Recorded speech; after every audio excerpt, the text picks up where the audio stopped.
Baik, selamat malam. Shalom alaikum. Yesua HaMashiach, Besem Yesua HaMashiach. Sudah bisa ya Bu ya? Ya, silakan Pak. Ya, nggak kedengeran soalnya Bu suaranya. Oke. Lanjut, Pak. Oh iya, saya kecil. Iya, suaranya kecil, jadi saya nggak. Oke, ya selamat malam. Ya, Shalom alaikum. Besem Yesua HaMashiach. Besem Ha'af. Feruah HaKodes Elohim Echad.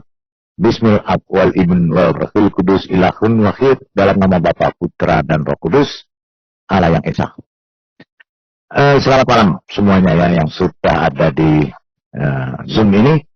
Ya, pada malam hari ini kita akan melihat ya bagaimana jelasnya adalah Islamologi, ya, bagaimana kita mengetahui bagaimana sejarah penulisan Al-Quran itu sendiri. Ya, karena apa? Ini penting kita ketahui, kita penting untuk mengetahui sejarahnya, sebagaimana kita mengetahui sejarah penulisan Alkitab itu sendiri. Karena Alkitab ini dikatakannya, Alkitab ini adalah satu buku yang buku suci yang luar biasa ya di dunia ini. Ya, tidak ada kitab suci yang sekronologis dan selengkap daripada Alkitab dengan semua manuskrip yang ada. 27.000, kurang lebih 27 manuskrip Alkitab yang sudah ditemukan.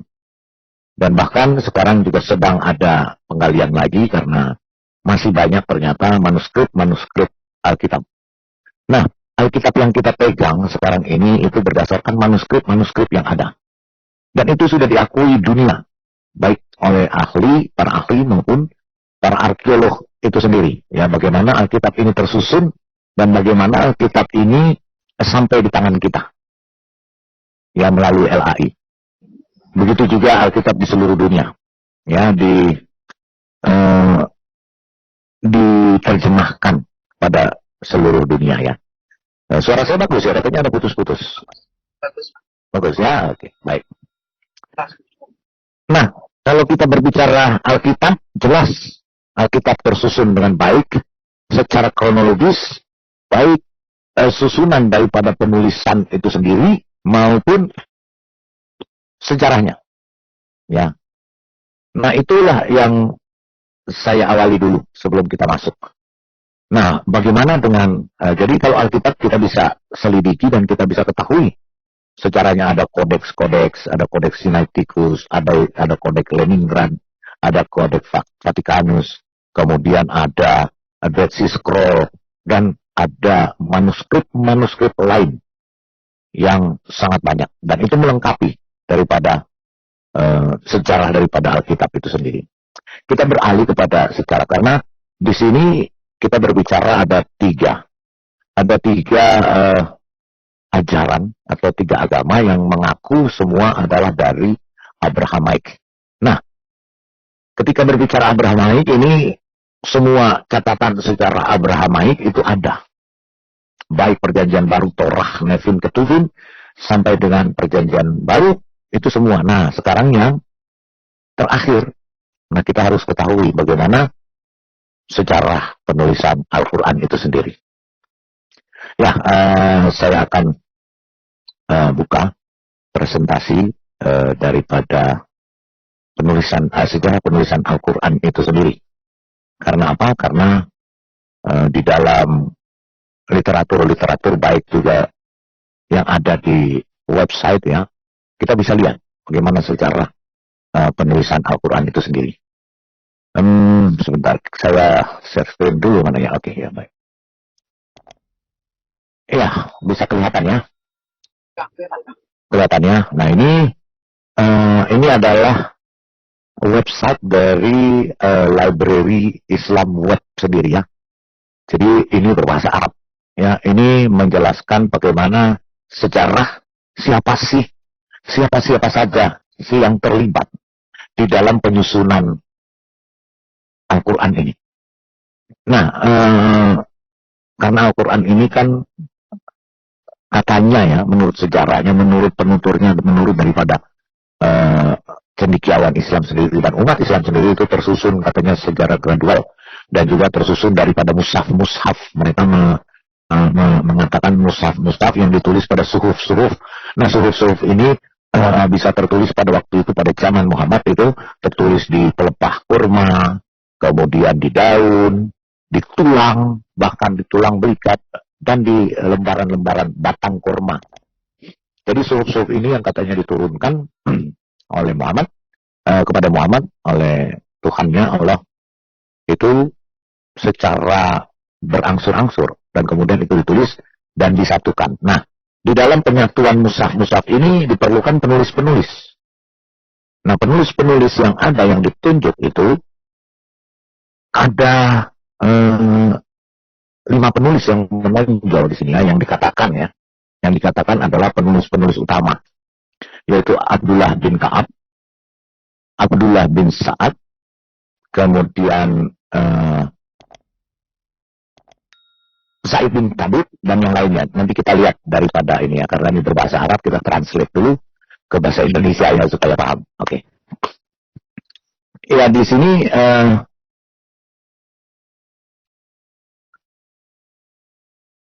ini menyebutkan di sini bahwa inilah para penulis Al-Quran itu, ya, para penulis Al-Quran itu sendiri. Ya, di sini Zaid bin Tabit ini, dalam sejarahnya Zaid bin Tabit ini pada waktu itu masih berumur 11 tahun. Nah, tetapi dia sudah menghafal, katanya bisa menghafal ada beberapa surah, 4 surah yang dihafal, dan dia juga pandai menulis dan membaca. Nah, Zaid bin Tabit ini berkeinginan ikut kepada Muhammad untuk berperang, tapi karena dia masih kecil tidak diizinkan untuk ikut. Nah, kemudian dia mengambil porsi untuk menulis Al-Quran karena dia dianggap sebagai orang yang pandai, anak yang pandai. Ya, nah, Zaid bin Sabit ini adalah Ibnu Al-Dahak bin Zaid bin Lutan bin Amr bin Abdul Auf bin Ghanem bin Malik bin Al-Najar bin Talahabah. Imam besar Syekh, ini orang tuanya ya, bapaknya ya. Ini ibunya. Ini Ibnu Al-Dahak bin Zaid bin Lutan. Ini dari keturunan bapaknya, ibunya. Ya. Ini bapaknya imam besar Syekh Qaratari dan Fardis, Mufti Madinah, Abu Sa'id dan Abu Karga, Al-Khazraji, Al-Najari, Al-Ansari, penulis wahyu. Semoga Tuhan senang dengan dia. Maksudnya kalau di sini alaihissalam ya, atau apalah di dalam bahasa Arab. Nah, ini itu diriwayatkan atas otoritas Nabi. Semoga Tuhan memberkatinya. Biasanya Nabi tebuh ya, peace be upon him, ya ditulisnya begitu ya, dan memberinya kedamaian. Dan atas otoritas kedua sahabatnya dia membacakan sebagian atau seluruh Al-Quran kepadanya, dan keutamaannya banyak. Diriwayatkan oleh Abu Hurairah, Abu Abbas, Ibnu Abbas, dan bacalah darinya Ibnu Qomar, Abu Sa'id Al-Qudri, Anas bin Malik, Sahal bin Sa'al, Abu Umamah bin Sa'al, Abdullah bin Yazid Al-Qatni, Marwan bin Al-Hatam, Sa'id bin Al-Musaid, dan Kabisa bin Du'ib, dan putra-putranya Al-Faqih, Karja Sulaiman, Aban bin Otam, Atta bin Yasar, dan saudara-saudaranya Sulaiman bin Yasar, Ubaid bin Al-Sabah, Al-Qasim bin Muhammad, Urwah Hajar Al-Mudri, Taus, dan Busr bin Sa'id, dan lainnya. Ibnu Abbas dan Abdul Rahman Al-Sulami, dan lebih dari satu yang membacanya. Dia adalah salah satu pembawa haji ya. Dan Umar bin Al-Khattab, biasanya menunjukkan sebagai penggantinya jika melakukan ibadah haji di Madinah. Dialah yang membagi rampasan pada hari Yarmuk. Jadi Zaid bin Thabit ini juga dia dipercaya, nanti ada tulisannya ya sejarahnya. Nah, dia dipercaya untuk membagi rampasan pada hasil perang di Yarmuk. Ya, ayahnya terbunuh ya sebelum hijrah pada ke Madinah ya, maksudnya bukan hari kiamat karena diterjemahkan dari bahasa Arab ya seperti ini. Ya, sehingga Zaid dibesarkan sebagai yatim piatu. Dia adalah salah satu yang paling cerdas. Ketika Nabi Shallallahu Alaihi Wasallam berhijrah, Zaid yang berusia 11 tahun memeluk Islam. Nabi Shallallahu Alaihi Wasallam memerintahkannya untuk mempelajari tulisan tangan orang-orang Yahudi. Jadi pada waktu sebelum penulisan Al-Quran, jadi Muhammad memerintahkan kepada Zaid ini untuk belajar kepada orang-orang Yahudi, ya, termasuk kepada orang-orang Syria, Kristen Syria pada waktu itu. Nah, untuk apa mempelajari bahasa orang Yahudi dan mempelajari buku-buku orang Yahudi, ya. Jadi mempelajari tulisan-tulisan tangan orang Yahudi dan juga untuk membaca buku-bukunya. Ya, akhirnya Zaid bin Thabit ini entah bagaimana ceritanya, entah dia cerdas katanya atau bagaimana, dalam waktu 17 hari dia mampu berbahasa, mempelajari tulisan dan buku-buku orang Yahudi dan belajar bahasa Yahudi atau bahasa Ibrani. Nah, setelah itu Ibnu Sa'ad berkata, Zaid bin Thabit lahir, ya. Zaid biasanya dipanggil olehnya dan ibunya adalah Ummu Jamil waktu dia masih kecil, ya. Dan Zaid ini setelah dia dewasa dia punya 30 orang anak. Dan putra-putra Zaid, Kharija, Sulaiman, Yahya, Umarah, ini anaknya dia semua, Ismail, Asad, Ubadah, Ishaq, Hasna, Umrah, Ummu Ishaq, Ummu Kulsum, dan ibu mereka Ummu Sa'id, ya. Semua ini anak-anak dari mereka. Anak-anak dari Zaid bin Thabit. Ya, diriwayatkan Kharija atas otoritas ayahnya dan berkata, Nabi SAW Sallallahu Alaihi Wasallam datang ke Madinah dan saya berumur 11 tahun dan Nabi memberkatinya dan memberinya kedamaian, memerintahkannya untuk mempelajari tulisan orang Yahudi. Dia berkata, saya dulu menulis dan dia akan membaca ketika mereka menulis kepadanya. Ya, Ibnu Abi Al-Zinad atas otoritas ayahnya atau atas otoritas Kharijah, atas otoritas ayahnya, dia berkata, Nabi semoga doa dan nama Allah besertanya dibawa kepadaku sebelum Madinah. Dan mereka berkata, wahai Rasulullah, ini adalah anak laki-laki dari Banu Al-Najjar dan dia telah membacakan 17 surah, ya, yang diturunkan kepadamu. Jadi saya membaca untuk utusan Tuhan, semoga Tuhan memberkati dan memberinya kedamaian. Jadi dia menyukainya dan dia berkata, wahai Zaid, ajari aku sebuah kitab Yahudi.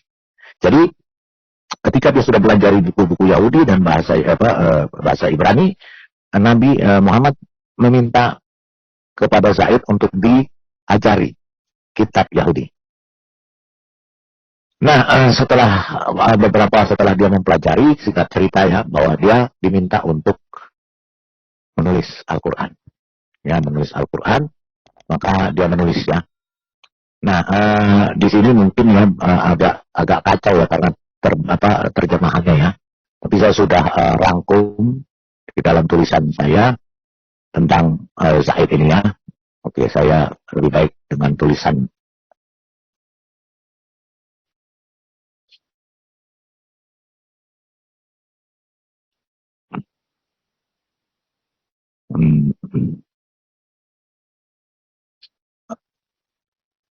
Oke, ya, ini saya sudah rangkum di sini. Jadi ini adalah Zaid bin Thabit tadi, ya, yang kita baca tadi.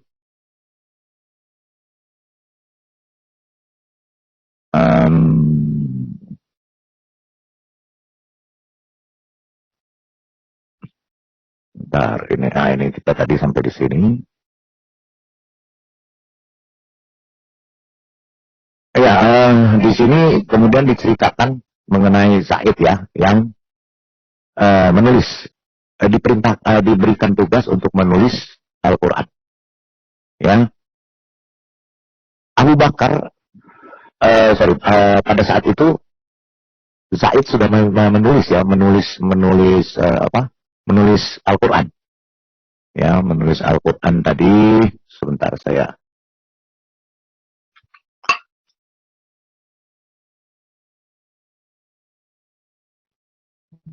Oke, ini, ya, kita lihat di sini.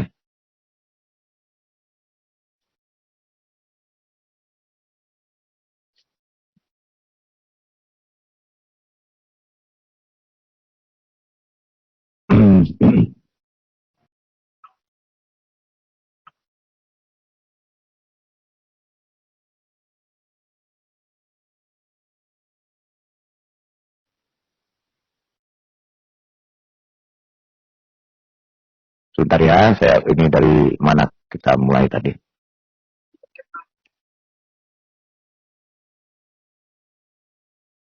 Nah, ini tadi kita ini aja jadi gini ya. Oke. Ini kan.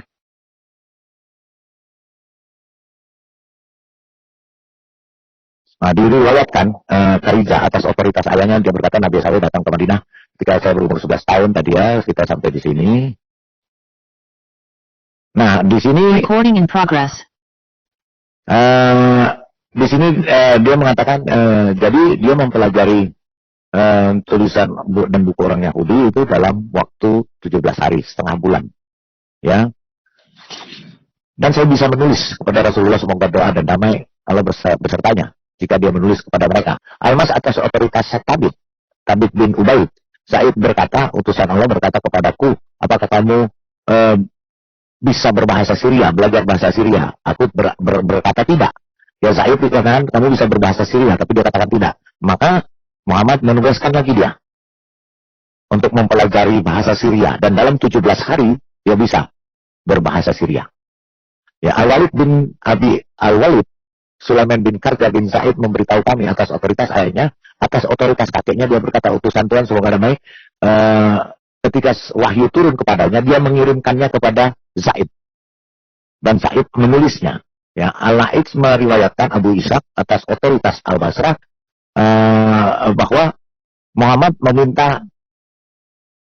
memanggil Zaid, jadi panggil Zaid untukku katanya, dan katakan kepadanya dia akan datang dengan bahu dan obatnya. Dia berkata maka dia tulislah mereka yang duduk tidak setara dan untuk menyebutkan hadis. Jadi di sini dia diminta untuk menulis Al-Quran ya. Nah kita lihat berapa orang yang menulis Al-Quran ini.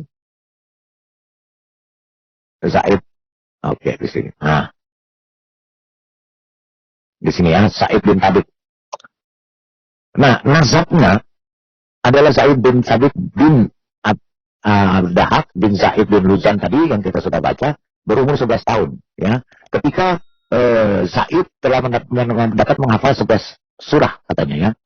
Zaid bin Tabit turut serta bersama Nabi Muhammad dalam peperangan Khandak waktu dia sudah meningkat dewasa, dan peperangan-peperangan lainnya. Dalam peperangan Tabuk, Nabi Muhammad menyerahkan bendera Bani Najjar yang sebelumnya dibawa oleh Umarah bin Zaid kepada Zaid bin Tabit. Ketika Umarah bertanya kepada Nabi, ia berkata Al-Quran harus diutamakan, sedang Zaid lebih banyak menghafal Al-Quran daripadaku. Jadi dia direkomendasikan untuk menjadi penulis. Ya. Nah, kekuatan daya ingat Zaid bin Sabit ini telah membuatnya diangkat sebagai penulis wahyu dan surat-surat Nabi semasa hidupnya, dan menjadikannya tokoh yang terkemuka di antara para sahabat lainnya. Diriwayatkan oleh Zaid bin Sabit sendiri di dalam hadisnya, dia juga menulis hadis. Rasulullah SAW berkata kepadanya, aku berkirim surat kepada orang, dan aku khawatir mereka akan menambah atau mengurangi surat-suratku itu. Maka pelajarilah bahasa Suryani atau bahasa Ibrani, kemudian aku mempelajarinya selama 17 hari, dan bahasa Ibrani selama 15 hari. Ya bahasa Syriah ini ya, Syria Suryani 17 hari dan bahasa Ibrani 15 hari. Luar biasa ya. Cerdas sekali anak ini ya. Nah, di kemudian hari pada kekhalifahan Abu Bakar dan Umar, Zaid bin Sabit adalah seorang yang dimanakan untuk mengumpulkan dan menuliskan kembali Al-Quran dalam satu mushaf. Nah, jadi ketika dia sudah menulis waktu itu, disebarkanlah tulisan itu dan dipegang oleh dan dihafal oleh orang-orang. Ya, termasuk Khalifah Abu Bakar dan Umar. Nah, orang-orang yang menghafal Al-Quran ini yang ditulis oleh Sabit, penulisan pertama, mereka mengikuti perang Yamama. Nah, di dalam perang Yamama ini, ya, banyak yang mati, ya, di dalam perang Yamama ini banyak yang gugur, ya. Jadi akhirnya sehingga membuat Umar bin Khattab cemas karena banyak penghafal yang sudah mati. Sedangkan kitab yang berupa kitab belum ditulis, baru mushaf saja. Nah, sehingga membuat Umar bin Khattab cemas dan mengusulkan kepada Abu Bakar untuk menghimpun Al-Quran sebelum para penghafal lainnya gugur. Mereka kemudian memanggil Zaid bin Sabit dan Abu Bakar mengatakan kepadanya. Jadi diperintahkan oleh Abu Bakar kepada Zaid bin Sabit untuk mengumpulkan kembali tulisan-tulisan yang sudah tersebar dan yang sudah dihafal. Ya, kemudian kamu adalah seorang pemuda yang cerdas dan kami tidak meragukannya. Setelah itu Abu Bakar menyuruh Zaid bin Sabit untuk mengumpulkan semua Quran termasuk yang dihafal. Ya, meskipun pada awalnya ia menolak, Namun setelah diyakinkan, akhirnya Zaid bin Sabit dengan bantuan beberapa orang lainnya pun menjalankan tugas tersebut. Ya, Zaid bin Sabit telah meriwayatkan juga 92 hadis. 5 diantaranya disepakati oleh Imam Bukhari dan Imam Muslim. Bukhari juga meriwayatkan 4 hadis yang lainnya bersumberkan dari Zaid bin Sabit. Sementara Muslim meriwayatkan 1 hadis lainnya yang bersumberkan dari Zaid bin Sabit. Zaid bin Sabit diakui sebagai ulama di Madinah yang kemudian keahliannya meliputi bidang fikih, fatwa, dan farais atau waris. Ya. Nah, kemudian di sini ini cerita, ini sahabat-sahabat ya, oke. Nah inilah cerita daripada Sa'id bin Sabit ya. Nah, Sa'id bin Sabit adalah seorang Ansar ya. Sa'id bin Sabit itu orang Ansar dan dia memeluk agama Islam pada usia 11 tahun tadi sudah diceritakan. Kemudian dia menjadi juru tulis dan sekretaris utama Nabi. Setiap kali sebagian daripada Al-Quran diturunkan kepada Nabi, dia akan segera memanggil Sa'id dan memerintahkan untuk membawa perkataan untuk ditulis ya. Nah, selain Sa'id bin Sabit, siapa saja sih ya yang menulis Quran?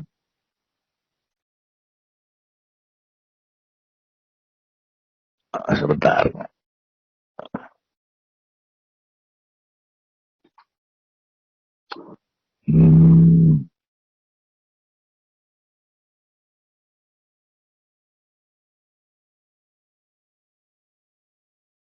Nah, Sa'id bin Sabit pernah juga dia ketika jadi urutannya gini ya, urutannya Sa'id bin Sabit sudah menulis dengan Nabi, kemudian mushaf itu satu buku, satu mushaf yang sudah ditulis Sa'id bin Sabit ketika Nabi Muhammad meninggal, ya kemudian mushaf itu yang sudah ditulis oleh Sa'id bin Sabit diturunkan dipegang oleh Abu Bakar.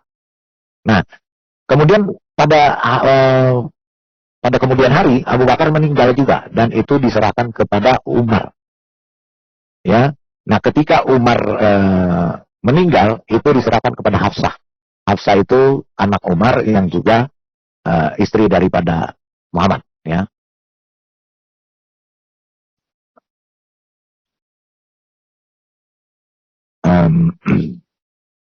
Sebentar ini. Nah, di dalam penulisan ini, ya, ini ada Umar bin Ka'ab, ada Ubay bin Ka'ab, ya, kemudian penulisnya ada 4, sebentar saya ini.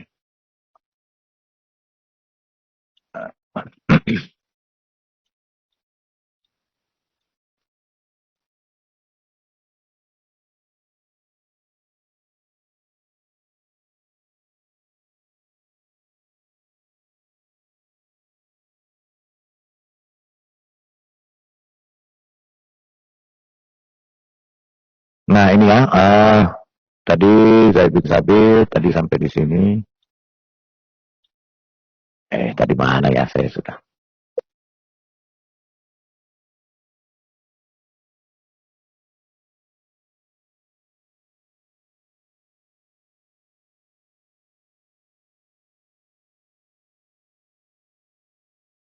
Sebentar ya, saya ini ada di yang satu nih tulisannya, sebentar ya.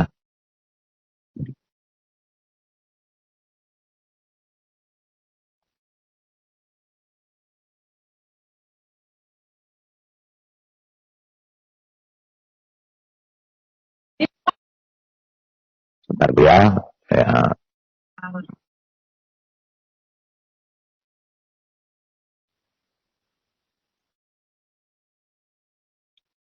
bisa teman-teman saat materi sedang berlangsung mereka mungkin ada pertanyaan atau apa boleh Pak?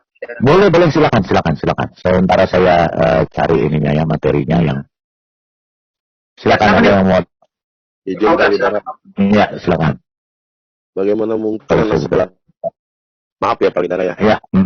Ya, saya mungkin di zaman hari ini ada juga yang anak 9 tahun jenius gitu ya Pak Lidara ya. Ya. Tapi ini zaman Nabi, zaman apa? Jahiliyah katanya. Maksudnya gini Pak. Oke lah kalau jenius dalam menghafal. Walaupun ada games apa ambigu ya, apa games apa itu kalau kita nyambung kata aja sampai di orang yang di ujung pasti lain makna kan gitu Pak. Ya, kata bersambung itu ada gamenya. Iya, ya. Lain makna gitu kayak gitu. Nah ini dia bisa generasi lupa itu sampai dia jadi pemuda ikut perang, lalu dia penghafal itu turunin lagi sampai ke yang dijaga sama Umar bin Khattab. Ya. Umar bin Khattab pun menyerahkan lagi sampai ke Anas. Maksudnya gini Pak Lidara, apakah keotentikan daripada Al-Quran atau literasi dari Al-Quran itu sendiri? Yang saya sih tahunya sampai hari ini cuma berapa lembar perkamen yang ada ya Pak ya, kayak istilahnya kayak kodeksnya mereka itu hanya sedikit lah ya. Iya, Palimpes itu namanya Palimpes Sana'a Pak, yang tersimpan di Birmingham. Di Birmingham ya. Ya. Itu semua surah Pak? Enggak, ya, cuma dan itu juga setelah penelitian ternyata itu fake juga katanya ya, karena itu kertas lama ditulis ulang di kertas yang tua. Itu hasil penelitian. Jadi yang ditulis sama si Sabit ini di kulit binatang, terus dirusuk onta, apalagi tadi ya, di perkamen, itu kemana Pak? Dimusnahkan oleh Utsman. Musnahkan sama Umar ini? Utsman. Utsman. Sorry. Khalifah Utsman. Nanti kita akan sampai situ. Oh ya, siap. Silakan Yahudi KW. Ya, silakan. Silakan Yahudi KW. Iya, aku cuma nambahin dikit aja ya, Pak Lidara ya. Iya, banyak juga nggak apa-apa. Ya, ini dasarnya ya, di mana salah satu bukti, kebetulan saya punya buku, namanya itu material history of text. Ada saya share session. Ini adalah sesuatu yang sangat mencengangkan dari mereka sendiri. Contohnya dari ayat-ayat ini, saya putar balik. Bentar ya. Silakan. Ini contoh salah satu kodeks ya, kodeks Mas'ud atau Mushaf Mas'ud. Jadi banyak dari ayat-ayat yang diakui oleh Mas'ud sendiri, yaitu contoh seperti ini, surah 2, surah 4, 3, 7 dan seterusnya. Cuma yang hilang, yang tidak diakui oleh Mas'ud itu ada di surah 1, 15, 18, 21, 27. Nih banyak gitu. Bahkan kenapa asumsi berdasarkan itu Mas'ud menyatakan bahwa jika surah 1 dan 113 dan 114 ini adalah kitab doa. Jika ini dimasukkan di dalam Quran, di mana Quran itu kan kitab Allah, apakah Allah itu berdoa? Itu asumsinya Mas'ud. Dan juga yang lebih anehnya, kalau kita melihat di surah 3 ya, surah 3 nomor 5, di sini dikatakan, ini pernah dikutip oleh Ibnu Kalam ketika berdebat dengan Zuma ya, mengatakan bahwa bagaimana menurut Anda mengatakan bahwa di Al-Imran 5 di situ dikatakan inadinal Indalai Islam. Oh, Islam, bukan. Oh, inadina Hanif. Iya. Gitu. Ini.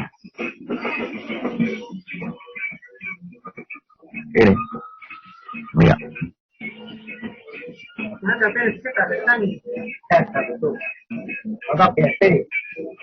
Gitu. Nah, jadi bagaimana yang benar? Apakah kodek Mas'ud yang tertua atau Utsman? Gitu. Karena berdasarkan hadis itu kan ada linknya ya. Ada linknya di dalam hadis Tirmizi nomor 3775 ya, kalau ingat saya ya. Di situ dikatakan bahwa Muhammad itu mengatakan, jikalau kalian mempelajari Quran, harusnya kalian belajar kepada 4 orang, termasuk Mas'ud. Gitu. Jadi dasar keautentikan dari Mas'ud itu terbukti bahwa Mas'ud itu menyatakan bahwa yang inadinal itu Hanif, gitu loh. Nah, bagaimana? Apa bisa dikatakan itu Muslim? Ya kan? Nah, jadi pertanyaannya, jadi selama ini yang berubah-ubah itu siapa? Nah, itu. Dan itu banyak lagi Pak, banyak yang berkaitan, bahkan Ibnu bin Ka'ab, bahkan Ubay bin Ka'ab, Anas bin Malik, bahkan itu semua itu berbeda semua dari Mas'ud. Maka dari itu kenapa Mas'ud itu membakar? Itu ada di dalam literasi mereka. Jadi bahwa semua yang tidak termasuk di yang dipikirkan oleh Utsman itu dibakar semua. Makanya kan Utsman ini lupa bahwa Muhammad sendiri itu mengatakan bahwa 7 kiraat. Kiraat siapa? 7 ahruf, 7 bacaan, 7 bacaan. 7 bacaan. Ya, Gitu. 7 bacaan. Ya. Ini gimana gitu loh. Nah. Cuman itu aja sih Pak Riza, sementara itu aja sih, lanjut. Oke. Ya, oke.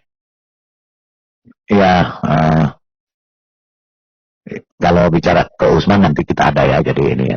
Jadi intinya tadi kalau kita bicara Usman nanti ada lagi ini. Ini kita akan di sini, nanti kita akan masuk ke sini ya. Benarkah Usman sungguh mencegah perubahan ayat? Benarkah Usman yang baru berbicara dari Sa'id bin Thabit? Oke ya, dari awalnya Sa'id bin Thabit tadi kita awal berbicara saya menyampaikan tadi. Jadi Quran itu pada intinya sudah tertulis di dalam satu mushaf, kemudian yang dibuat oleh Sa'id bin Thabit. Nah, ketika Muhammad meninggal, mushaf ini jatuh ke tangan, diserahkan kepada Abu Bakar. Nah, setelah Abu Bakar meninggal, turun kepada Umar. Nah, Umar ini adalah orang tua dari Hafsah. Ketika Umar meninggal, mushaf itu dipegang oleh Hafsah. Nah, cerita dimulai dari sini. Bagaimana tadi yang Raful sudah bilang ya, bagaimana Utsman ketika di tangan Hafsah, kemudian Utsman mengambil dari Hafsah untuk katanya untuk dibuatkan salinan, untuk dibuatkan ditulis menjadi kitab Quran. Nah, kita baca dulu tentang pra Utsman. Jangan pernah berkata bahwa saya hafal isi seluruh Quran, karena tak ada lagi yang tahu pasti isi sesungguhnya seperti apa. Ya, setelah dari tangan ke tangannya. Dan juga tidak ada yang memiliki naskahnya secara lengkap, melainkan hanya potongan-potongan saja. Nah, Abdullah ibnu Umar telah memprihatinkan hal ini seperti dikatakannya setelah perang Yamamah. Dikutip dari sejarawan Islam dari As-Suyuti, ini dari tulisan As-Suyuti dalam bukunya Al-Itqan. Nah, demikian dikatakan. Ya, Abdullah bin Umar reportedly said, "Let none of you say, if I have got the whole of the Quran. How does he know what all of it is? Much of the Quran has gone." Jadi dia katakan, bagaimana kita mau menyusun, sedangkan banyak yang penghafal Quran atau itu salinannya juga sudah hilang. Ya, bagaimana kita mau melestarikan Quran ini? Ya. Nah, kemudian selain itu bukti bahwa Quran juga tidak lengkap pada waktu itu setelah para penghafalnya tewas dalam perang Yamamah. Dilaporkan juga oleh Zuhri, demikian ya, di Zuhri juga melaporkan ya, ini cendekiawan Islam sendiri ya.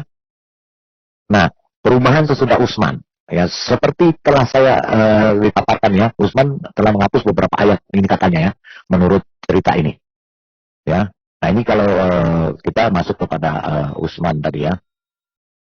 Nah, yang paling ini kita ke sini dulu ya.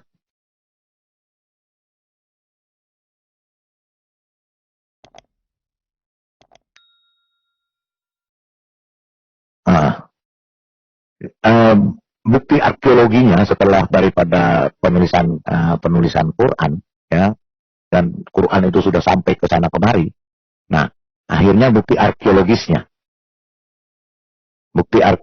sampai sekarang juga memang nggak bisa ditemukan. Jadi memang kalau berbicara mengenai Al-Quran ini ya sangat agak sulit ya untuk membuktikan kebenarannya, karena memang tidak ada manuskrip atau bukti yang bisa dikomparasikan kecuali Quran itu sendiri.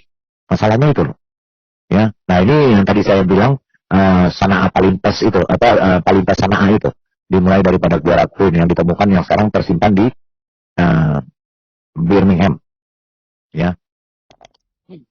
Nah, jadi ya memang kalau kita berbicara sejarah Quran ini memang agak membingungkan, kan saya juga bingung. Begitu meneliti tulisan-tulisan ini, kita cuma tahu sampai dengan Said bin Thabit itu. Said bin Thabit kemudian sampai kepada Utsman, Khalifah Utsman. Namanya Rasum Utsman. Nah, dari Rasum Utsman inilah ketika itu Utsman membakar semua, dia menulis Qur'annya, kemudian dia membakar semua mushaf-mushafnya itu, jadi tinggallah tulisannya dia. Itu. Nah, ini yang akhirnya berkembang terus. Nah, tapi di dalam sejarahnya juga yang saya baca bahwa selain daripada Utsman menulis, ternyata sudah tersebar tulisan-tulisan itu sampai ke beberapa, bahkan sampai sekarang kita menemukan ada 37 versi Quran, ya, kemudian setiap Quran itu berbeda-beda, gitu loh. Dan akhirnya timbul seperti ini. Kita lihat penjelasannya ya. Karena apa? Ya memang susah ya kalau kita berbicara itu ya sejarah penulisan Quran ya. Nah, kita saksikan dulu ya. Ini saya ada video yang menjelaskan bagaimana Quran itu bisa sampai ke kita, sampai ke tangan kita. Ya mungkin sudah banyak yang sudah tahu ya videonya ya, tapi mungkin yang belum tahu bisa kita lihat ya di sini.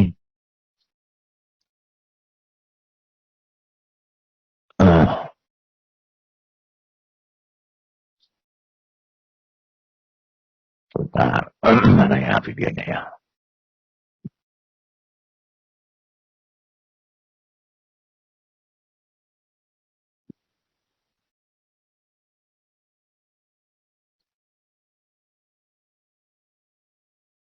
Mungkin ada yang mau tanya atau ada yang mau menambahkan, silakan sementara saya.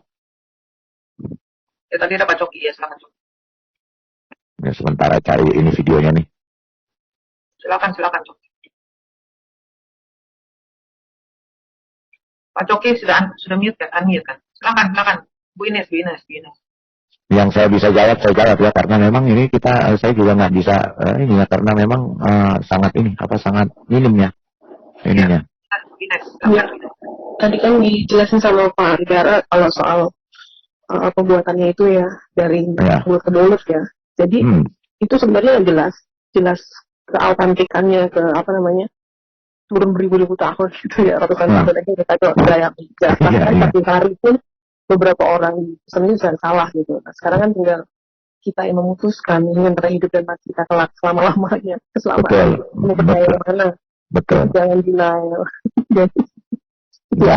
Jangan untuk main-mainan ya Bu maksudnya ya. Iya, jangan maksa. Jangan maksa. Betul Bu. Saya setuju sekali. Dari Coki, silakan Coki. Ya, kedengaran suara saya? Ya, oke lanjut. Ya, shalom Pak Lidara.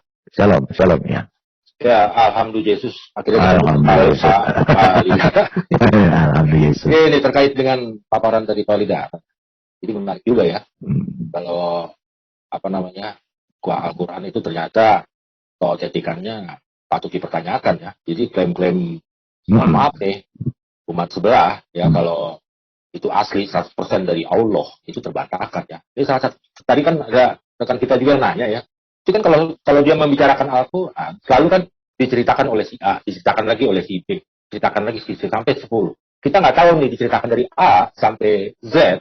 Itu mungkin kontennya atau isinya kita nggak tahu ya, apakah dia ngomong apa yang dari A sampai Z itu akan sama, kan patut dipertanyakan juga. Itu satu ya. Terus yang kedua, ada beberapa ayat-ayat Al-Quran yang hilang ya. Contoh seperti yang dimakan ya itu ayat rajam. Kayak dimakan burung ya, makan ngengat, dimakan rayap, dimakan kambing, banyak versinya Pak masalahnya. Iya, itu kan salah satu isinya kan kayak semacam ayat rajam, terus ayat persusuan, ya. Kita nggak tahu. Persusuan, ya.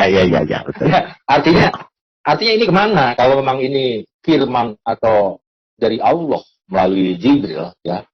Kita bertanya sebenarnya, bukannya kita mau mengenye ya. Artinya kan mereka selalu bertanya ke kita kan, kita kamu sudah diubah. Loh, kalau kita ketanya balik, penistaan gitu loh. Kayaknya nggak fair sekali gitu. Itu yang saya rasakan gitu loh. Nah, menurut Pak Lidara, kalau kita lihat konteksnya di keaslian atau original daripada Al-Quran tersebut, itu kan sebenarnya baru di kanon tahun 1924 ya di Kairo ya. Artinya sumber-sumber yang lainnya itu kemana sih sebenarnya gitu? apakah yang ditanam di 1924 di Kairo itu memang asli atau memang itu hasil ciptaan? Itu loh yang saya mau tanya. Saya jadi kalau Pak Lidar tadi bingung, saya lebih bingung lagi. Oke.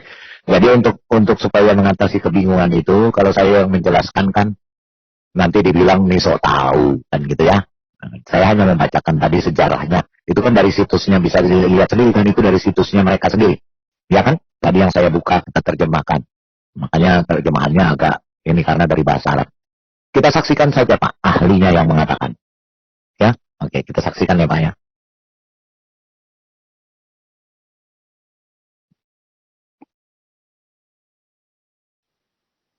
Kedengeran suaranya ya Pak? Mati. Oh mati ya, oke. Saya ulang dulu ya. Supaya ini nanti dia yang menjelaskan lebih enak ya, karena dia ahlinya. Kita dengarkan. Kita yakini, itu keyakinan kita. Ya, kalau Anda lihat Quran yang ada di depan kita ini, kita yakini ini adalah kitab yang sama yang diproduksi pada bin Affan. Ya. Jangan salah, kitab yang ada, Al-Quran yang ada di depan kita itu diproduksi tahun 1924 di Kairo. Dan kenapa kemudian lahir menjadi kitab standar? Karena waktu itu, seperti halnya sekarang, Mesir itu menjadi kiblat orang-orang yang ingin mencari ilmu dari berbagai negara. Nah, para mahasiswa yang datang ke Mesir, itu umumnya membawa Qurannya sendiri-sendiri. Ada yang membawa dari Yaman, ada yang membawa dari Turki, dari Jakarta, dari Indonesia. Dan dalam banyak edisi, ada perbedaan-perbedaan. Iya. Atau kita skip Qurannya, karena ini kitab suci yang paling sensitif kita omongin. Ntar saya dibilang ini kok mengkritik Al-Quran. Saya tidak mengkritik Al-Qurannya ya, ini harus Anda pahami. Yang saya persoalkan itu adalah sejarahnya, sejarah teks, pemahaman historis kita tentang bagaimana Al-Quran ini terbentuk. Jadi jangan salah, nanti ada yang ngutip ini katanya orang lahir di barat, ngajar di barat mengkritik Al-Quran. Tidak benar, saya tidak mengkritik Al-Quran. Yang saya persoalkan adalah pemahaman historis kita tentang bagaimana Al-Quran sampai kepada kita sekarang. Itu yang menjadi concern saya. Ya. Jadi seperti halnya kitab-kitab suci agama lain, Al-Quran pun sebenarnya formasinya atau kanonisasinya menjadi kitab yang ada sekarang, itu terjadi secara gradual.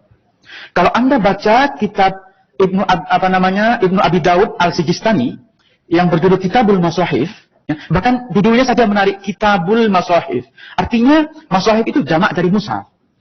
Artinya lebih dari satu mushaf, ada banyak mushaf. Ya. Nah, Al-Sijistani ini bercerita tentang inisiatif dari khalifah kelima dari Bani Umayyah, namanya Abdul Malik bin Marwan. Jadi Abdul Malik bin Marwan, khalifah kelima dari Bani Umayyah, bersama gubernurnya di Irak, bernama Hajjaj bin Yusuf, mereka berdua membentuk satu komite untuk mengedit Al-Quran. Coba bayangkan, proses editing Al-Quran itu masih terjadi pada masa Abdul Malik bin Marwan.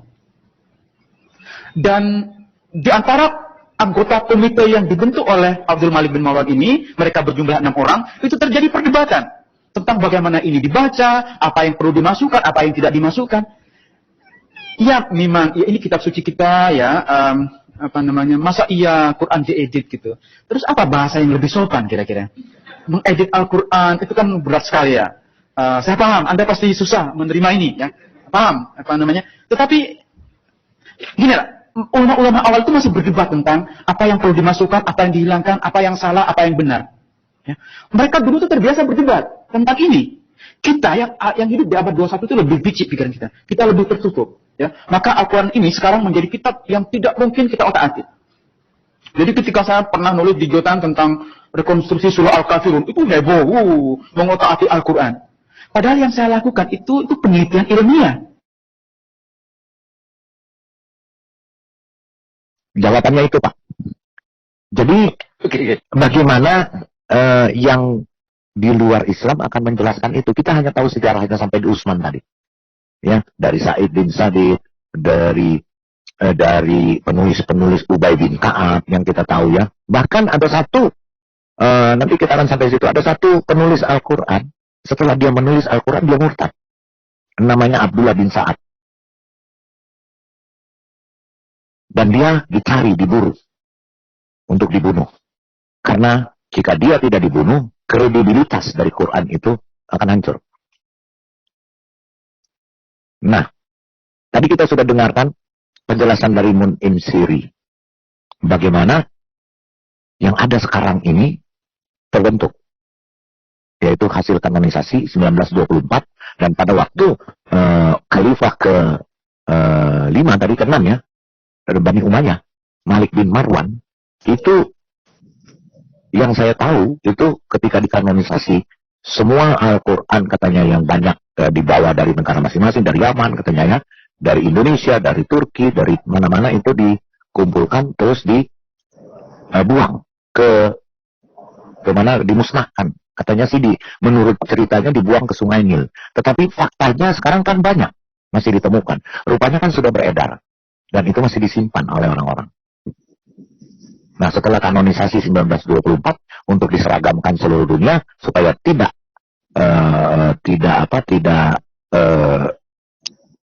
berbeda-beda jadi satu, tapi tetap bahkan sekarang ditemukan, kita bisa lihat videonya, bahkan sekarang ditemukan oleh Khatun Tas bersama dengan siapa? Bahkan 37 versi ditemukan. Dan itu berbeda. Nah, inilah kebingungan. Kalau di Zoom ini ditanya begitu juga saya bingung. Tetapi yang saya tahu sejarah itu dari penulisan sampai Utsman itu ya seperti itu. Tadi yang seperti saya jelaskan. Ya, dari Sa'id bin Sabit itu, bahkan ada satu Abdullah bin Sa'ad, dia murtad setelah dia menulis Al-Quran dan dia yakini katanya itu bukan dari Tuhan, makanya dia murtad. Nah, setelah itu kita tidak tahu sejarahnya bagaimana. Begitu ya. Tadi penjelasannya sudah jelas ya. Ya mungkin ada yang thank you, Pak. Silakan. Ya lagi Pak, tidak ada. Kayaknya belum ada ya. Belum ada nih ya. Oke, kalau belum ada, saya tampilkan dulu yang namanya Abdullah bin Sa'ad, yang dia setelah menulis Al-Quran dia murtad. Ya, nah ini juga saya buka dulu situsnya.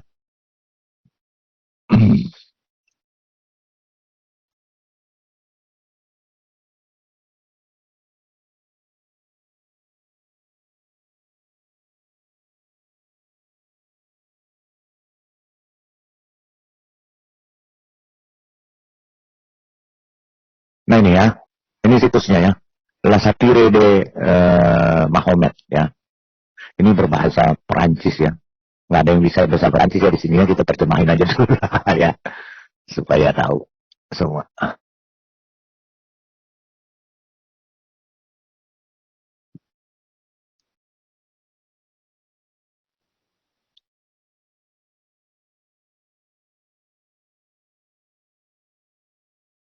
Oke ya, bisa kelihatan ya. Bisa kelihatan ya Bu ya? Bisa. Oke ya. Kelihatan Pak. Oke, ini juru tulis yang tahu lebih banyak dari Muhammad sendiri justru ya. Kita baca ya, Abdullah bin Sa'ad, salah satu dari 42 juru tulisnya, menyalin wahyu Muhammad yang menjadi dasar Al-Quran. Orang terakhir yang disebutkan di dalam daftar orang yang akan dibunuh adalah salah satu juru tulis yang dipekerjakan di Madinah untuk menuliskan wahyu dalam beberapa kesempatan, dan dengan persetujuan Muhammad sendiri, dia mengubah kata-kata terakhir dari ayat tersebut.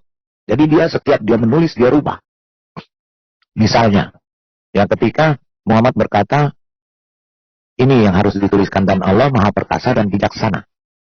Ini yang diturunkan kepadanya katanya. Kemudian si Abdullah bin Sa'ad ini Abdullah bin Sa'ad bin Sar ya. Abdullah bin Sa'ad bin Sar ini menyarankan, dan Allah Maha Mengetahui dan Bijaksana. Jadi maksudnya yang tadi ditulis dengan disebutkan oleh Muhammad, dan Allah Maha Perkasa dan Bijaksana, disarankan sama jangan begitulah. Ya, seperti ini mungkin ya, jangan begitulah Nabi katanya.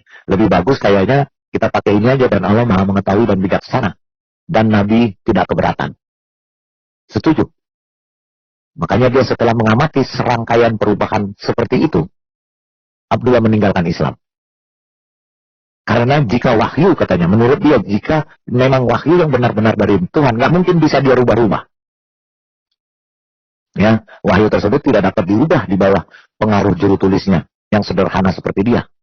Dan setelah kemurtadannya di dalam bukunya Ali Dasti ini, saya ada bukunya. Nanti kalau kita masuk ke sini lagi lebih panjang, ya bukunya Ali Dasti 23 tahun studi tentang karir kenabian Muhammad halaman 98. Tuliskan Abdullah bin Sa'ad murtad. Ya, dia menyadari bahwa inspirasi Muhammad. Karena itu Islam hanyalah tipuan dan dia kembali ke Mekah dan membicarakannya. Dia menjadi ancaman bagi kredibilitas Quran secara tidak sengaja menyebutkan kemarahan Muhammad terhadapnya. Akhirnya keluarlah karena kemarahan ini, kemarahan kepada Abdullah bin Sa'ad, ya, keluarlah ayat ini. Dan betapa lebih buruknya orang zalim daripada ya orang yang mengada-ada dusta terhadap Allah atau yang mengatakannya telah diberi wahyu kepadaku padahal tidak ada yang diturunkan kepadanya. Demikian pula yang mengatakan surah 6:93. Aku akan menurun sesuatu yang serupa dengan apa yang diturunkan Allah. Ya. Akhirnya Muhammad pergi ke Mekah karena Abdullah bin Sa'ad lari ke Mekah. Dia ingin membunuh Abdullah bin Sa'ad. Tapi akhirnya dia bertobat dan diampuni orang hidup sesuai dengan kesenangan Nabi. Jadi ya, ini yang murtad harus dibunuh. Dan salah satu yang murtad juga tidak disebutkan namanya. Yang menulis Al-Quran beragama Kristen katanya. Di mana? Kita lihat.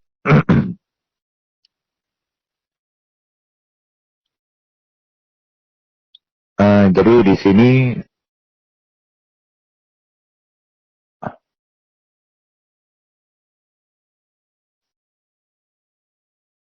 ketika si Abdullah bin Sa'ad ini murtad, akhirnya dia harus dibunuh.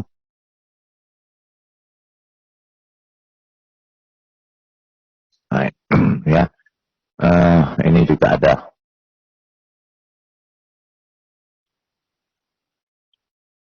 Oke, saya buka dulu situsnya ya supaya. Jadi memang kalau berbicara ini ya banyak ininya ya, banyak distorsinya ya, bahwa ini ya, saya share dulu.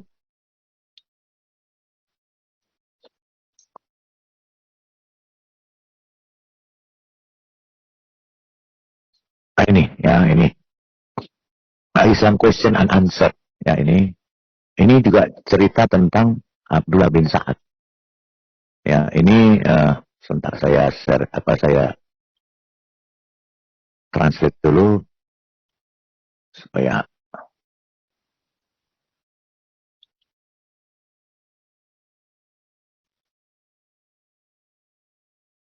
ya, membedakan antara Abdullah bin Abi Sa'ad tadi, Abdullah bin Sa'ad dan orang lain yang murtad yang mengklaim bahwa dia telah memutar-balikan wahyu ya. Pertama, yang murtad ini adapun yang pertama namanya Abdullah bin Sa'ad. Ya, ini menjawab ya dari Islam sendiri, dia menjawab atas pertanyaan itu. Nah, dia menjawab adapun yang pertama namanya adalah Abdullah bin Sa'ad bin Abi Sar. Kemudian Abu Yahya Al-Quraisy Al-Amari. Jadi di sini ada ini. Pertama, banyak orang mencampur adukan dua orang yang murtad pada masa Nabi. Salah satu alasannya adalah karena keduanya menulis wahyu.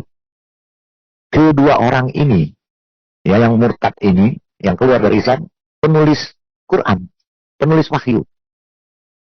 Ini yang ngomong bukan saya, ini situsnya Islam sendiri ya, Bu ya, bisa dilihat ya, Islam Question and Answer ya. Ya, ini dari Syekh Muhammad As-Sa'ali Al-Munajid ya, dia yang menjelaskan ini. Siapa sih yang murtad itu? Ya. Tapi sebenarnya mereka adalah dua orang yang berbeda. Yang pertama adalah Abdullah bin Sa'ad bin Sa'ad, dan yang kedua adalah seorang Kristen yang namanya tidak diketahui. Bingung nggak, Pak? Kemudian mantan murtad, kemudian kembali ke Islam selama penaklukan Mekah. Yang terakhir tetap murtad dan mati karena dibunuh. Ya, nah, ada pun yang pertama adalah Abdullah bin Sa'ad bin kemudian Abu Yahya Al-Quraisy Al-Amari, saudara kandung Utsman bin Affan. Nih, yang dibunuh juga saudara kandungnya dari Utsman bin Affan. yang mengkanonisasi, yang membuat mushaf itu, yang dikanonisasi 1924. Ya, ya. Kemudian Nabi telah mengeluarkan surat perintah kematian terhadapnya. Tetapi Utsman meminta perlindungan untuknya. Jadi Utsman minta perlindungan untuk saudara kandungnya ini, Abu Yahya Al-Quraisi Al-Amiri. Dan Nabi memberinya perlindungan. Jadi karena Utsman yang memohon, kemudian tidak jadi dibunuh. Ya. Nah, diriwayatkan bahwa Sa'd bin Abi Waqqas berkata, pada hari penaklukan Mekah, Rasulullah SAW memberikan keselamatan pada orang-orang kecuali 4 orang. Ya, jadi yang lain diberikan pengampunan, yang murtad kecuali 4 orang. 2 orang wanita, yaitu Ibnu Abis, 4 orang wanita dia beri nama, dan Ibnu Abisar, Abdullah bin Sa'ad ini. 4 orang. Adapun Ibnu Abisar dia bersembunyi dengan Utsman bin Affan. Dan ketika Rasulullah memanggil orang-orang untuk bersumpah setia, Utsman membawanya dan membuat berdiri di hadapan Rasulullah, dan dia berkata, Utsman bin Affan kembali lagi. Karena daripada dibunuh, dia kembali lagi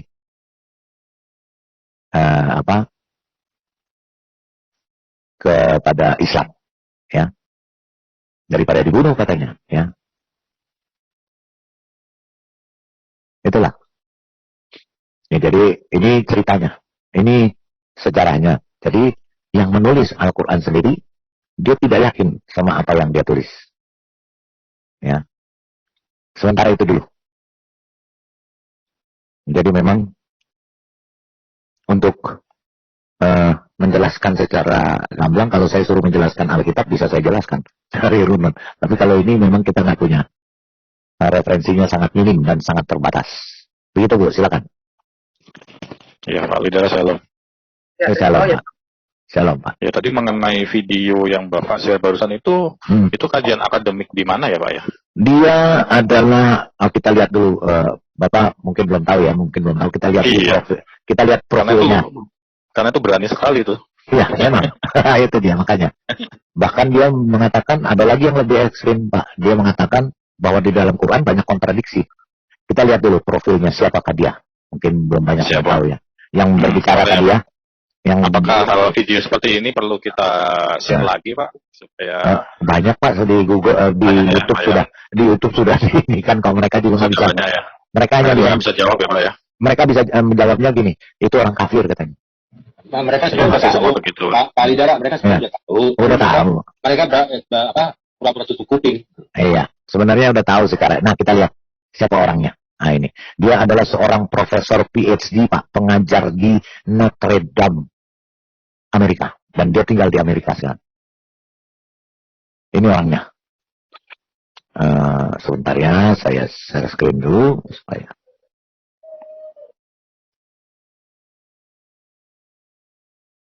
Ini orangnya, Pak. Nah, ini, Pak. Ini orangnya. Department of Theology, University of Notre Dame. Oke. Dia ini, mantap, Pak. Associate Professor. Ya, PhD Divinity School, University of Chicago. Ya, Research and Training Interest, Quranic Studies, Interreligious Relation. Ya, dia juga penulis buku banyak. Ya, biografinya kita lihat biografinya supaya jelas. Ya. Jadi kita juga nggak boleh nggak sembarangan. Ya. Oke, kita harus lihat dulu siapa orangnya ini. Nah, kita lihat. Pak Lidara, sebentar. Ya. Sebelum dilanjut, ya. Ini kira-kira dari sekolah-sekolah Muslim, dari para ahli Muslim, ini dibantah nggak statementnya dia? Itu dulu yang paling penting. Nggak ada Indonesia, yang saya tahu belum ada yang bantah. Ya, kalau nggak ada yang bantah berarti benar, ya kan? ya, usaha mereka, ya. Jadi Ya, dia menyelesaikan studi sarjana dan pasca sarjananya di International Islamic University di Islamabad, Pakistan, dan gelar masternya di University of Los Angeles, California. Minat akademiknya meliputi studi Al-Quran, teologi politik, hubungan antaragama, pemikir Islam modern, dan agama. Itu, Pak. Siapa Yang berbicara? nggak ada ayatnya nggak ditungguin Pak. Ya. Satu lagi Pak Lidara. Mengenai apa itu tafsir yang Kemenak buat itu kan banyak mencomot dari benar Pak, itu gimana menurut Pak Lidara itu terutama perjanjian lama ya? Iya, dan mereka sudah ini Pak, katanya sih kabarnya sih yang saya tahu sekarang mereka sudah rubah lagi tafsir itu setelah diprotes.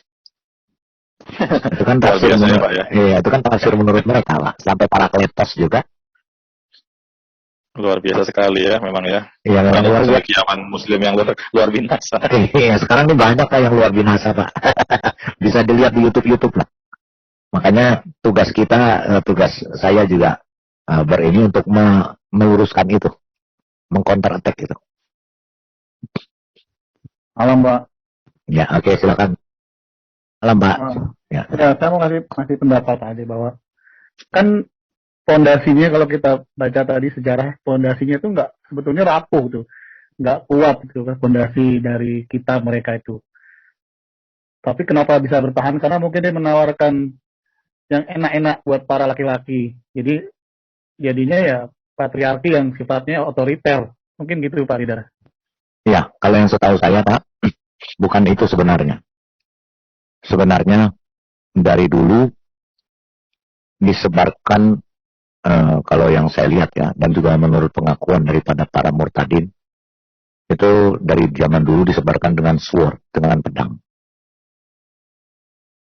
Jadi sekarang, dan mereka ya termasuk iming-iming juga Pak, benar Pak, masuk iming-iming juga. Dan mereka ketika kita berdialog sama mereka mengatakan bahwa kitabnya mereka itu bukan kitab sejarah Pak. Mereka nggak perlu sejarah.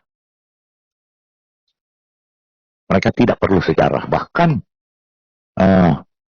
mereka mengatakan bahwa ya ada video ini juga, kita lihat saja ya, supaya Bapak tahu, apapun yang sudah masuk di dalam Quran harus diimani Pak. Pokoknya Quran itu, buku itu sudah segala-galanya Pak. Nggak boleh dibantah, tidak boleh diutak-utik, itu Pak. Jadi sawina watona ya, taklid buta. Jadi harus, karena sudah apa? Karena juga sudah tertulis di dalamnya, jangan bertanya kepada nabimu jika pertanyaan itu menjadi memberatkan. Itu sudah disebutkan. Jadi ya serba susah Pak. Kita juga mau ngomong apa juga, ya mereka kita kasih bukti juga, ayo kita nggak perlu sejarah katanya. Ya, kita nggak perlu sejarah. Ya, ini salah satu contoh saja. Ketika saya juga berbicara, ini mereka bahkan mengatakan seperti ini. Katakan apa? Ada itu katanya orang tua satu, dia bilang mengakui benar ada dongeng. Benar nggak? Dengar? Iya. Itu kurang ajar katanya di bom tuh. Ada orang tua satu katanya mengakui benar nih. Nah, kita mau dongeng kah? Ya, karena ulang, silakan pada lima pertanyaan Pak. Iya, saya katakan mau dongeng kah? Mau apa? Dewa Zeus kah yang masuk kita? Apabila sudah ada di dalam Al-Quran, itu kebenarannya datang dari Allah. Itulah kebenaran yang Allah pastikan, Allah tetapkan, disampaikan kepada umat Islam. Kalau itu adalah benar, walaupun orang di luar mengatakan itu dongeng, tetapi kalau sudah masuk dalam Al-Quran, itu adalah kebenaran yang datangnya dari Allah Subhanahu Wa Taala. Pemuda ya? Ya begitu Pak. Ya begitu Pak. Jadi mau ngomong apa lagi Pak kita? Silakan yang lain. Bu Ines, silakan Bu Ines. Iya, kalau aku sih aware-nya gini loh, itu kan ada, mereka itu kan bukan dengan kekuatan manusia juga ya, jadi kita juga jangan bergantung dengan kekuatan kita. Mereka itu kan ada kuasa di baliknya, kita tahu siapa, kan? Iya. Gitu. Kayaknya mereka juga caranya kan di awal itu di Timur Tengah bisa dibilang tuh dulunya kan kekristenan udah jadi mayoritas, bisa habis. Itu kan karena bukan lagi cuma ancaman sebenarnya, itu kekerasan gitu. Ya, makanya sampai sekarang pun mereka mengancam keluarga yang meninggalkan, dan sampai sekarang pun di Timur Tengah masih ya, kalau orang yang meninggalkan agamanya juga masih terancam nyawanya. Jadi itu yang membuat mereka tuh bertahan gitu. Jadi kalau istilahnya kalau di dunia yang gampangnya nih ya, tak ada orang kemasukan Tuhan, pasti ada orang yang kemasukan setan, karena setan sukanya maksa, gitu kan. Jadi kalau Tuhan itu kan sopan ya gitu, dia maunya diterima dengan kehendak kita gitu. Beda memang caranya tuh udah 180 derajat seperti itu. Ya, makasih. Iya. Silakan. Gimana? Pemaksaan kehendak. tambahan info Pak Lidara, saya terima kasih nih udah dapat data baru, maksudnya data tambahan juga dari Pak Lidara, konkret lagi dengan Umar bin Saad. Gini Pak, Abdullah bin Saad itu memang kalau perkembangan di Indonesia Pak, Majapahit aja runtuh gara-gara intoleran Pak. Itu juga tertulis di buku kitab Pertagama Pak, waktu Raja Demak, anaknya Raja Majapahit itu dikudeta Majapahit dulu Pak. Lanjut ke masa pra kemerdekaan, syarikat Islam pun sempat pecah Pak. Itu ada di situ Kiai Haji Misbah sama Sumaun. Dia yang berafiliasi ke sosialis, jadinya pendiri Partai Komunis awal-awal Pak, Indonesia. Itu di Semarang. Lanjut lagi ke masa reformasi Pak.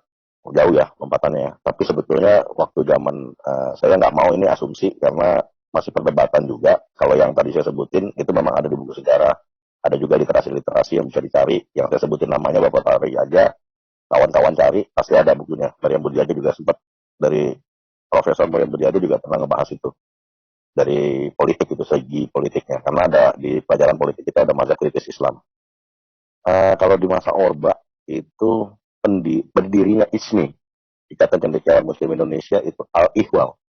Awal dari berdirinya Panji, yang kita sebut sekarang syariah. Pasar syariah. Artinya, Islam saat itu mau bertahan dengan sistem ekonomi Islamnya.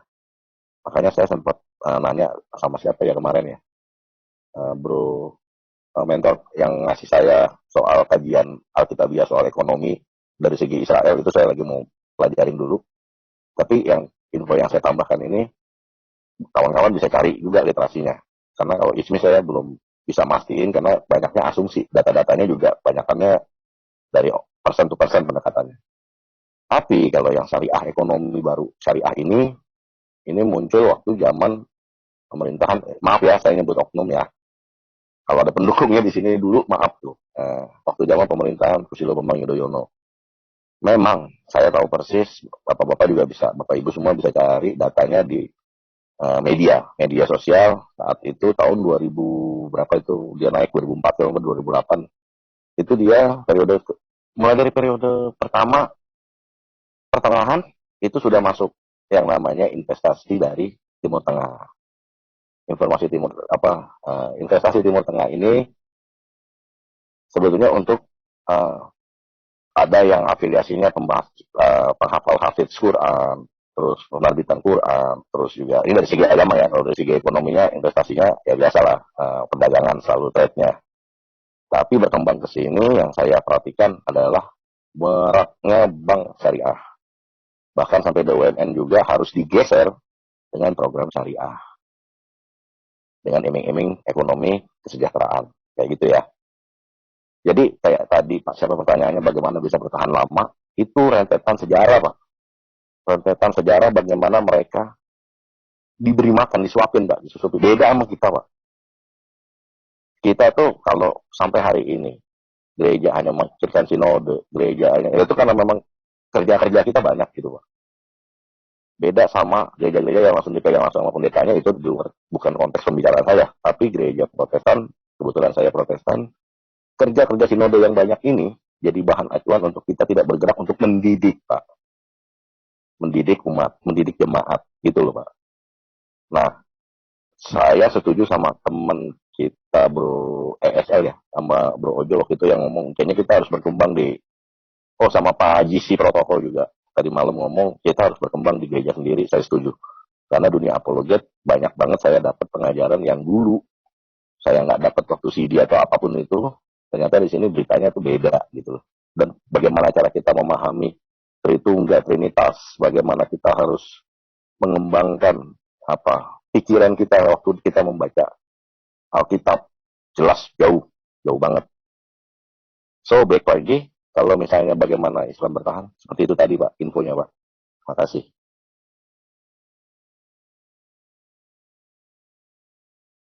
Iya, silakan. Ada tadi Pak Berfut tadi open mic. Silakan Pak Berfut. Ya, terima kasih Pak Lidara. Mau tanya, kalau pergerakan PKS sendiri gimana Pak di Indonesia? Apakah sudah lumpuh, sudah menurun atau makin kuat Pak?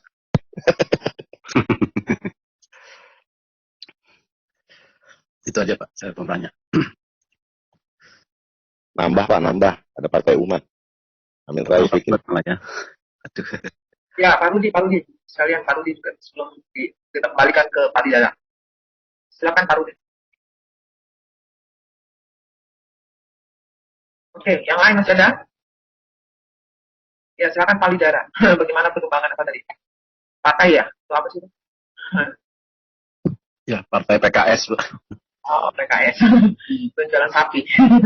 Proyek sapi gitu ya. Ya, silakan Pak Didara. Ini 2023 loh, panas loh. Betul. Panas. Silakan Pak Didara. Mungkin ada alih-alih nujum. Kalau kita bernubuat, mereka bernujum. Pak Didara, apakah nggak ada masalah ya Pak Didara? Kelihatannya nggak denger deh. Halo? Ya oke, silakan teman-teman sambil ngobrol. Menunggu Pak Didara. Mana Yodi Kafe? Komentarnya simpel, Pak. Sekarang ini mulai dari pemilihan Presiden Jokowi, Pak. Itu pakai sistem sekarang ini yang pernah dijalanin di Amerika Selatan, Pak. Jadi partai politik yang istilahnya bekerja sama dalam program itu memecah diri, Pak. Jadi banyak nanti dia ngerubutin yang calon tunggalnya, Pak. Paham nggak, Pak?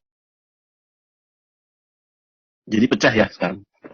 Gini Pak Berkut, masih ingat nggak waktu Pilgub DKI? Bagaimana Gus Yudhoyono dengan Anies itu berkolaborasi untuk hanya mematahkan seorang Ahok. Ahok ya. Ya, kita nggak ngomong Ahok sebagai orang Kristen dulu ya Pak. Kita ngomong politiknya ya. Kan Bapak tanya itu ya. Betul. PKS saat itu berada kaki di Anies Baswedan. Jadi gini Pak, setelah Agus memperoleh suara sekian persen lebih, tapi tidak mampu bersaing dengan BTP, dia memalingkan wajah dan langsung nyumbang suara ke Anies Pak.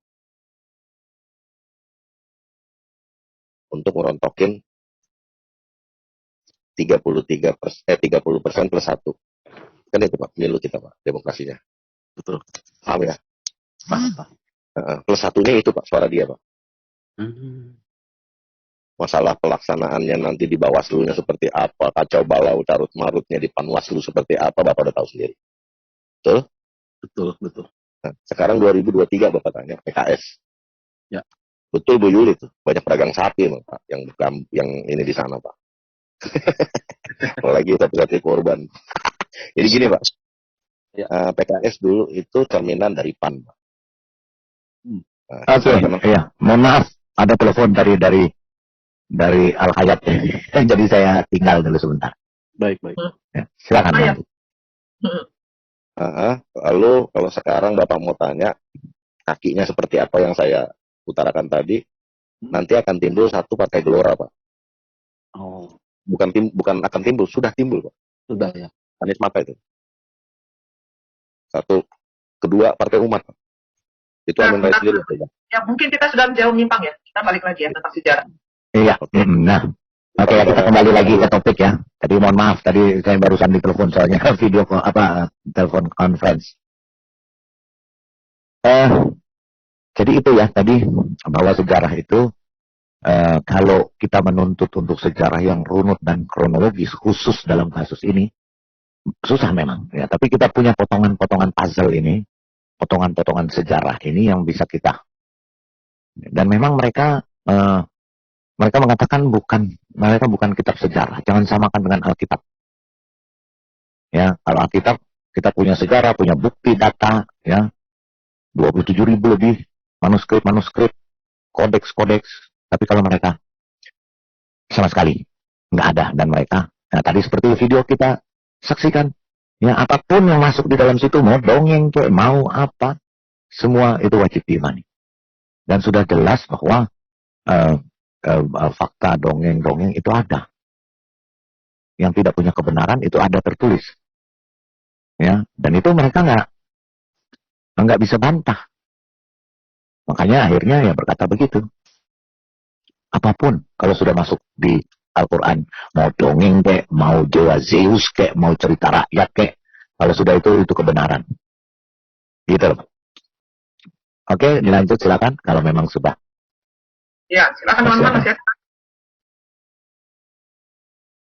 1, 2 lagi kalau masih ada. Ya, ada pasnya Yuda. Saya Ibu. Ya, silakan. Mungkin Pak, ini pertanyaannya mengulang. Apakah itu kitab itu munculnya itu di gua itu tuh dalam bentuk buku gitu, bro? Enggak Bu. Enggak. Jadi sama dengan Alkitab aja satu persatu terus disusun gitu ya Pak ya? Iya, jadi wahyu yang diturunkan melalui Jibril dibacakan kepada Muhammad. Itu selama 22 tahun. Selama 22 tahun. Itu turunnya berangsur-angsur. Menurut cerita daripada dari buku Life of Muhammad. Nah, Jibril kan kalau kecapean Pak bolak-balik. Dia naik apa itu ya? Transportasinya ya. Kalau ditanya begitu ya walau bisawab Pak. Saya nggak bisa jelaskan. Tapi menurut daripada buku yang saya baca, yang daripada namanya Life of Muhammad, kemudian daripada Sirah Nabawiyah. Ya, sirah itu kan artinya cerita cerita daripada kehidupannya, bagaimana sang nabi itu menerima wahyu, itu selama 22 tahun secara berangsur-angsur Bu turunnya. Jadi baru bisa dibukukan. Makanya ketika dibukukan itu Muhammad sudah sampai selesai katanya menerima itu semua. 22 tahun ditambah 25 tahun jadi sekitar 47 48 umur 48 tahun baru dituliskan. Katanya menurut sejarah tadi. Nah, dituliskan bukan dalam bentuk Quran ya, tapi dalam bentuk mushaf atau suhuf-suhuf yang tadi ya, tertulis di mana yang ditulis oleh Said bin Sabit. Nah, dibukukan dari Quran itu justru sekitar 100 atau 200, sekitar 150 sampai 200 tahun setelah kematian Muhammad baru dibukukan. Itu menurut faktanya, menurut ceritanya. Pak Lidara. Ya. Itu kan waktu pertama Jibril ngasih wahyu atas suruhan Tuhan, Allah, sorry. Ya. Itu kan Nabi Muhammad itu kan mengklaim atau dia kan disuruh baca tuh Iqra, tapi ternyata nggak bisa baca ya. Ya. Nah, yang saya mau tanya, pada waktu yang kedua, ketiga dan seterusnya sampai 22 tahun, apakah dia sudah bisa baca atau tidak sih? Atau memang terus dia nggak bisa baca klaimnya? Tetap nggak bisa Pak, dia kan umi Pak. Oh, umi. Dia kan nabi yang umi katanya, yang tidak bisa baca tulis. Tidak buta huruf, hanya tidak bisa membaca dan menulis. Iya, tapi tidak buta huruf. Tidak. Tapi membaca dan menulis tidak bisa, gitu ya. Iya, betul. Buta huruf sih enggak buta huruf. Tapi tidak bisa baca tulis. Mengatakan Muhammad buta huruf, awas tuh ya. Muhammad itu tidak buta huruf ya. Hanya membaca tulis tidak bisa ya, gitu. Betul, emang kata Bu Sofi betul. Karena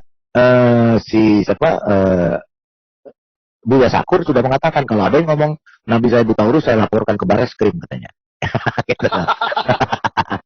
Iya kan Buya Sakur mengatakan kalau ada yang mengatakan Muhammad buta huruf dilaporkan Bareskrim. Jadi tante cantik Ahmad Kain-Kain mengatakan Muhammad nggak buta huruf. Enggak.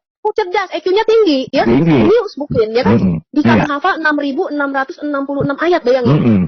Berarti kan tidak buta huruf, hanya membaca menulis nggak bisa kan gitu. Iya betul. Tepat sekali. Ayat yang dimakan kambing dia lupa hafalin tuh. Yang dimakan kambing itu yang lupa apa si Aisyah. Tapi Pak Lidara, Buya Sakur juga bilang jangan takut murtad dong. Gitu. Iya, jangan takut murtad dong. Betul. Nah, sekarang kalau bilang dia menyarankan jangan takut murtad, si Buya Sakur sendiri kok masih tetap pada pendiriannya? Ya, kalau itu Pak, kalau sampai murtad Pak, coba ada ini apa kata dunia? Cuma aku bingung ya teman-teman ya, katanya Muhammad jenius, buta huruf. Tidak, siapa bilang Nabi buta huruf? Nabi itu ya satu hafal lebih dari 6.666 ayat, hanya membaca dan menulis tidak bisa. Nah itu aku bingung dengan pernyataan itu teman-teman. Ya, aku bingung ya. Ya Ya selamat bingung. Ini kayaknya Bu Sofi ngebayangin bibirnya Kainama nih. Selamat bingung lah, Bu. Sofi udah sakit tambah puyeng kan, gitu lah. Jadi sampai gambar pun nggak boleh mukanya ya Pak ya, harus terang mukanya saking jeniusnya. Nggak boleh, nah itu dia. Memang yang Kainama bilang, dia sampai di Nabi Muhammad itu 6.666 ayat itu dihafal, jenius dia, luar biasa, pintar dia. Dia buta huruf? Tidak buta huruf katanya. Ya, tidak buta huruf. Tapi tidak bisa baca tulis. Tidak bisa.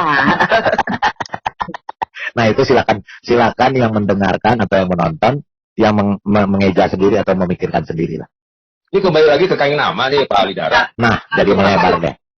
Itu kenapa sih dia kalau setiap ngebahas Alkitab gitu ya, kenapa nggak pernah buka rum sih? Ada masukan nggak Pak Alidara? Nah, sudah berapa kali? Pak Jona nih dari tadi. Sorry, tolong resen dulu lah ya. Kalau ada teman yang resen, dahulukan yang resen. Silakan Pak Jona dari tadi itu pasien tangan. Ya, silakan. Selamat malam Pak Lidara. Selamat malam. Saya ingin bertanya mengenai manuskrip Sana'ah. Kalau saya mendapat informasi katanya manuskrip Sana'ah yang di Yaman itu berbeda dengan Al-Quran sekarang. Iya. Bagaimana tanggapan Bapak? Terima kasih. Iya, itu berdasarkan Sana'ah Palimpes ya. Sebentar, saya punya ininya ya, saya mesti cari dulu. Nah, intinya tadi Sana'ah Palimpes yang saya sudah jelaskan tadi. Jadi ada ginilah kronologisnya ya, supaya nggak terlalu panjang. Jadi ada seorang namanya Gerard Puin. Nah, Gerard Puin itu pada waktu itu diminta oleh penguasa Yaman pada waktu itu untuk merenovasi salah satu bangunan. Bangunan itu katanya masjid. Nah, bangunan itu ketika direnovasi, dibongkar salah satu ruangan, itu ternyata berisi daripada beberapa gulungan-gulungan kertas. Ya, gulungan-gulungan kertas itu diambil lah. Itu ada, kalau nggak salah itu, nah ini saja ya, supaya ini tadi saya juga udah sampaikan ya. Jadi ini Palimpes Sana'ahnya ya, sebentar, supaya nggak salah saya juga. Nah, ini kan. Nah ini. Nah, kelihatan ya. Ini berbicara tentang Palimpes Sana'ah. Yang tadi Bapak tanya, tersimpan katanya sekarang di Birmingham ya. Jadi kehebohan baru bakal mengguncang umat Islam datang dari Dr. Erwin, seorang pakar filologi dan ahli bahasa-bahasa Semitis pada tahun 79. Ya, pakar kaligrafi Arab dan paleografi Al-Quran dari Universitas Sarai Jerman diajak Hadi Ismail Al-Aqwa, ketua Dinas Purbakala Yaman, untuk meneliti sebuah bungkusan kuno yang ditemukan di Sana'ah, ibu kota Yaman pada tahun 1972. Bungkusan ini berisi perkamen atau kulit kambing dan kertas atau suhuf. Ditemukan saat pemerintah merenovasi masjid kuno di Sana'ah yang bocor akibat hujan lebat. Paket kuno yang ditemukan para pekerja di atap Masjid Agung itu kemudian diamankan oleh Kadi Ismail Al-Aqwa, Departemen Purbakala tadi, karena ia yakin isinya pasti bernilai. Ia lalu meminta bantuan internasional untuk menganalisis tulisan di atas perkamen itu. Akhirnya baru pada tahun 1979 ia berhasil membujuk Puin untuk menelitinya dengan bantuan dana dari pemerintah Jerman. Berdasarkan penelitian awal, bisa dipastikan perkamen Sana'ah itu adalah mushaf Al-Quran paling tua di dunia, yang ditulis pada abad ke-7 dan ke-8 menurut mereka. Sebagaimana diketahui saat ini ada 3 kopi mushaf Al-Quran sudah ditemukan. 2 mushaf Al-Quran abad ke-8 masing-masing disimpan di Perpustakaan Tashkent, Uzbekistan, dan Museum Topkapi, Istanbul.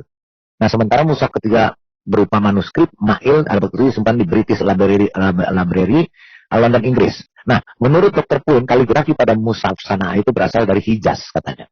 Secara mata telanjang ya, sebuah wilayah Arab tempat tinggal Muhammad. Nah, endingnya ya, ketika diteliti secara mendasar dengan radiokarbon, akhirnya diambil begini. Adanya jejak teks yang dihapus di dalam kertas itu dan digantikan dengan teks yang baru. Jadi ketika di radiokarbon kertas tersebut itu ada tulisan di bawahnya yang bekas dihapus kemudian ditulis baru. Jadi bertumpuk. Ya. Nah, makanya Puin akhirnya berpendapat Al-Quran pernah mengalami evolusi atau perubahan tekstual karena diubah itu.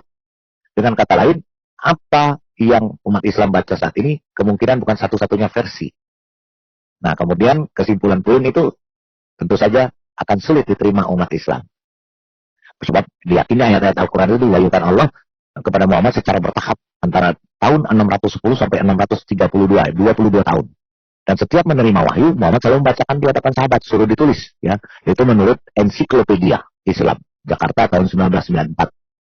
Ya, nah, Palimpes Sana'a itu, ketika lebih lagi diteliti, ya, itu ternyata memang tulisannya yang baru itu bukan dari abad ke-5. Baru-baru saja. Jadi itu dinyatakan fake. Terus kemudian Puin diusir dari Yaman karena dianggap tidak benar. Itu Pak. Jadi pertanyaan tadi di Palimpes itu namanya Palimpes Sana'a.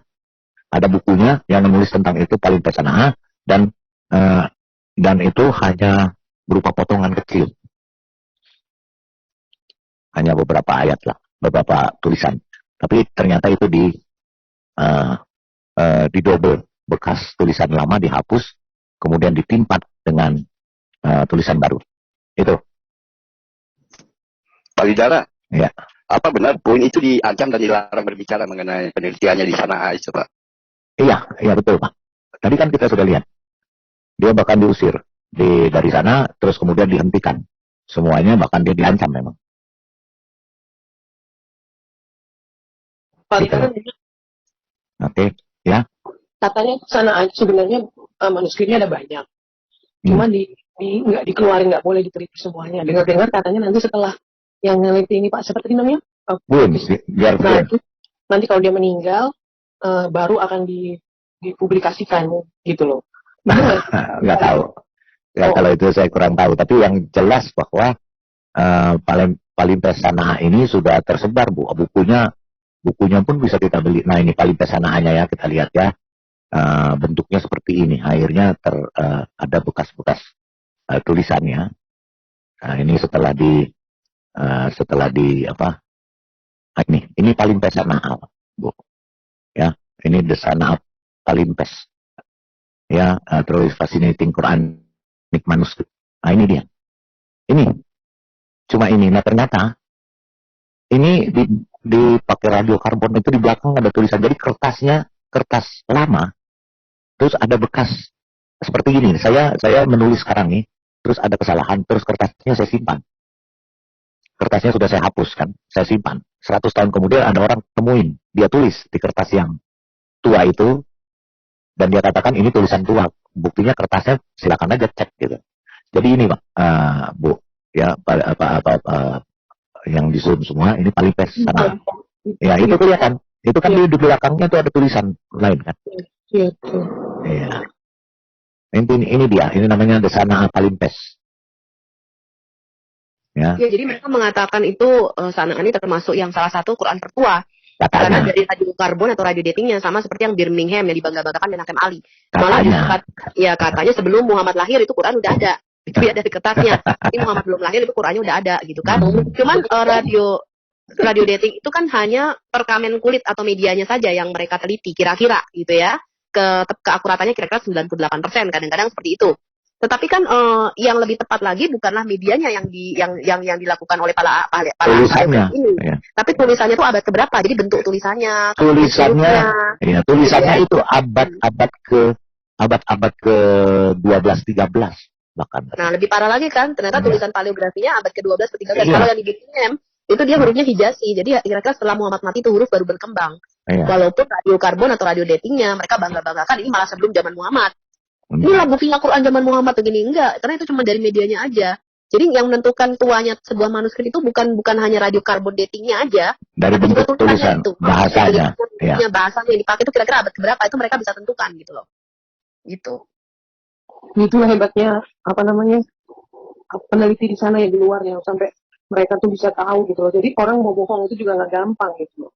Mereka bisa tentuin ini zaman segini nih Arab yang kayak model ini udah baru zaman segini. Jadi klaim-klaimnya mereka dipatahin semua dengan teknologi.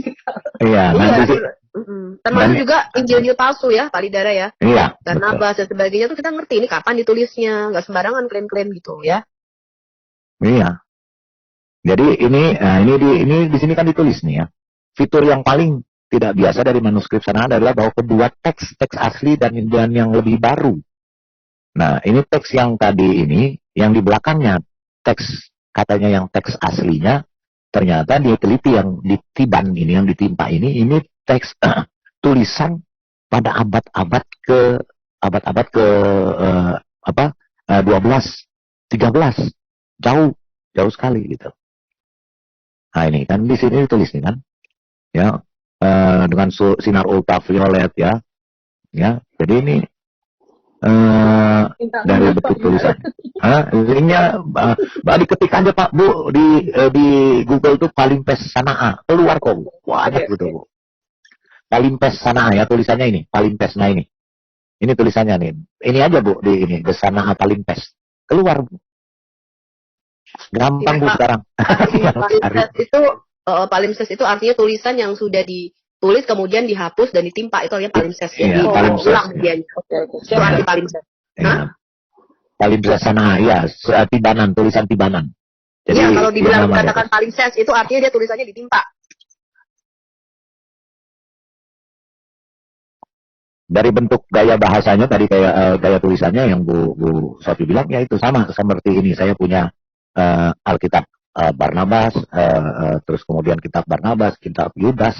Nah itu gaya bahasanya, satu gaya bahasanya gaya bahasa baru, kedua tulisannya itu menceritakan bukan orang Yahudi, dan ketiga dia tidak tahu topografi Yerusalem sendiri.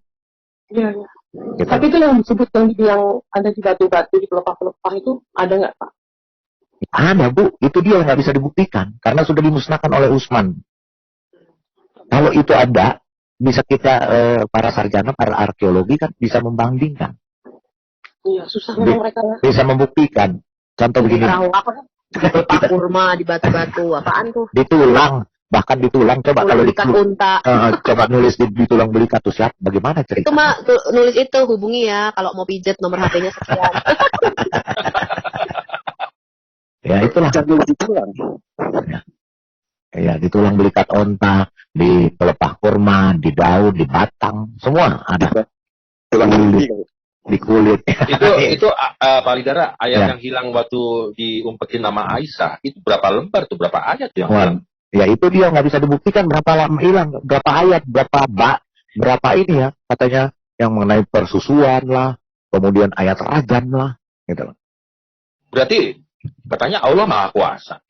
Kok bisa hilang gitu ya? Ya itu. Jangan tanya. Kambingnya namanya kurang ajar. Kalau saya ditanya itu, saya nggak bisa jawab Pak. Jadi gimana mau jawab? Orang nggak ada yang mesti dijawab. Karena apa? Karena nggak ada. Nah kecuali kalau tanya Kodeks Sinaiticus nih, nggak ada ininya. Nah saya bisa buka. Ada ini data-datanya. Gitu. Tapi nggak ada, tapi bisa tahu ada gitu Pak. Nah. Ya, maksudnya kan nggak ada. Nah, tapi tahunya itu ada surat itu dari mana? Dari Nur Muhammad. Cerita. Kan semuanya kan teman-teman kan tahu semuanya ini diceritakan dari ini, diceritakan dari ini, diceritakan dari neneknya dapat cerita dari tangganya kan gitu. Cerita-cerita orang, gue juga heran itu hadis kan penuh dengan cerita-cerita gosip. Iya betul. Iya. Itu mau disamain sama Injil katanya setara dengan Injil, gak ayatnya jauh banget. Ya itulah Bu. Vaksinnya yang nulis. Enggak, sebenarnya sih tahu kitab-kitab hilang itu dari banyak kan kita lihat dari hadis ya, hadis-hadis yang diterbitkan oleh mereka sendiri, gitu loh. Contohnya aja kayak ayat yang apa, yang tadi kita bilang Pak Lidara, kayak yang dimakan rakyat, dimakan ini, itu ada di Bukhari, gitu loh. Makanya mereka sendiri yang cerita, bukan dari apa orang ateis atau orang Kristen yang cerita, dari mereka sendiri yang menceritakan, gitu loh. Makanya kita tahu. Jalalin juga bilang. Ya itu dia, taunya dari mana kan gitu. Sedangkan nggak ada pembandingnya. Iya kan? Nah, ini enggak, maksud saya cerita ayat-ayat yang hilang itu dari hadis yang menceritakan ini ada ayat-ayat yang hilang. Itu yang saya bilang tadi. Iya. Betul. Ya, bahkan ada ayat-ayat yang cuman orang-orang yang dihafal aja nggak ditulis. Jadi orang yang mati itu yang tahu dan ayatnya hilang bersama dengan matinya mereka. Iya. Nah, bahkan ada ini juga Bu Sofi nih. Ya, ini ada di Tabakat ya kita baca. Ada 2 surah yang hilang. Yaitu surah Al-Kal sama Al-Haf. Ini dari studi penting ya 2 surah Ubay bin Ka'ab dalam riset barat muncul dalam Geschichte des Quran karya Nordeke dan Swahili. Ini bisa ini loh. Ya. Ini 2 surah ini dan ini ditulis di dalam Tabakat ya. Ini secara logika. Nah, surahnya bunyinya begini. Nah, ini.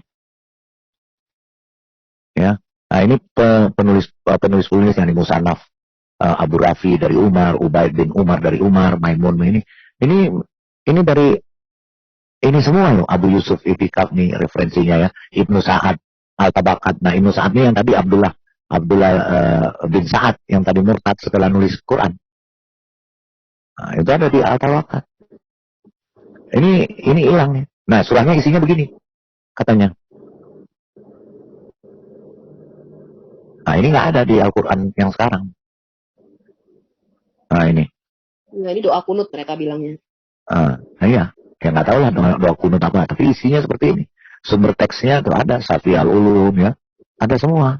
Nah, ini saya herannya dapat dari mana mereka. Iya, jadi sebenarnya sama seperti yang J. Smith kemarin katakan bahwa Muslim mengatakan Quran tidak berubah, titik komanya tidak satu pun yang maksudnya terjaga. Itu tuh baru-baru ini aja, karena berdasarkan klaim Quran sendiri. Tapi kalau kita melihat dari ulama-ulama awal, mereka mengaku ya ada banyak ayat-ayat Quran yang hilang gitu loh. Ya, ya bahkan Munim Siri juga mengatakan bahwa banyak ayat-ayat itu yang ambiguitas, ambivalensi dan kontradiksi. Kan itu. Dia sendiri yang profesor bingung, apalagi kita. Itu aja. Ya, dikalahkan sama Profesor Madya ya. Kalah, Profesor Madya.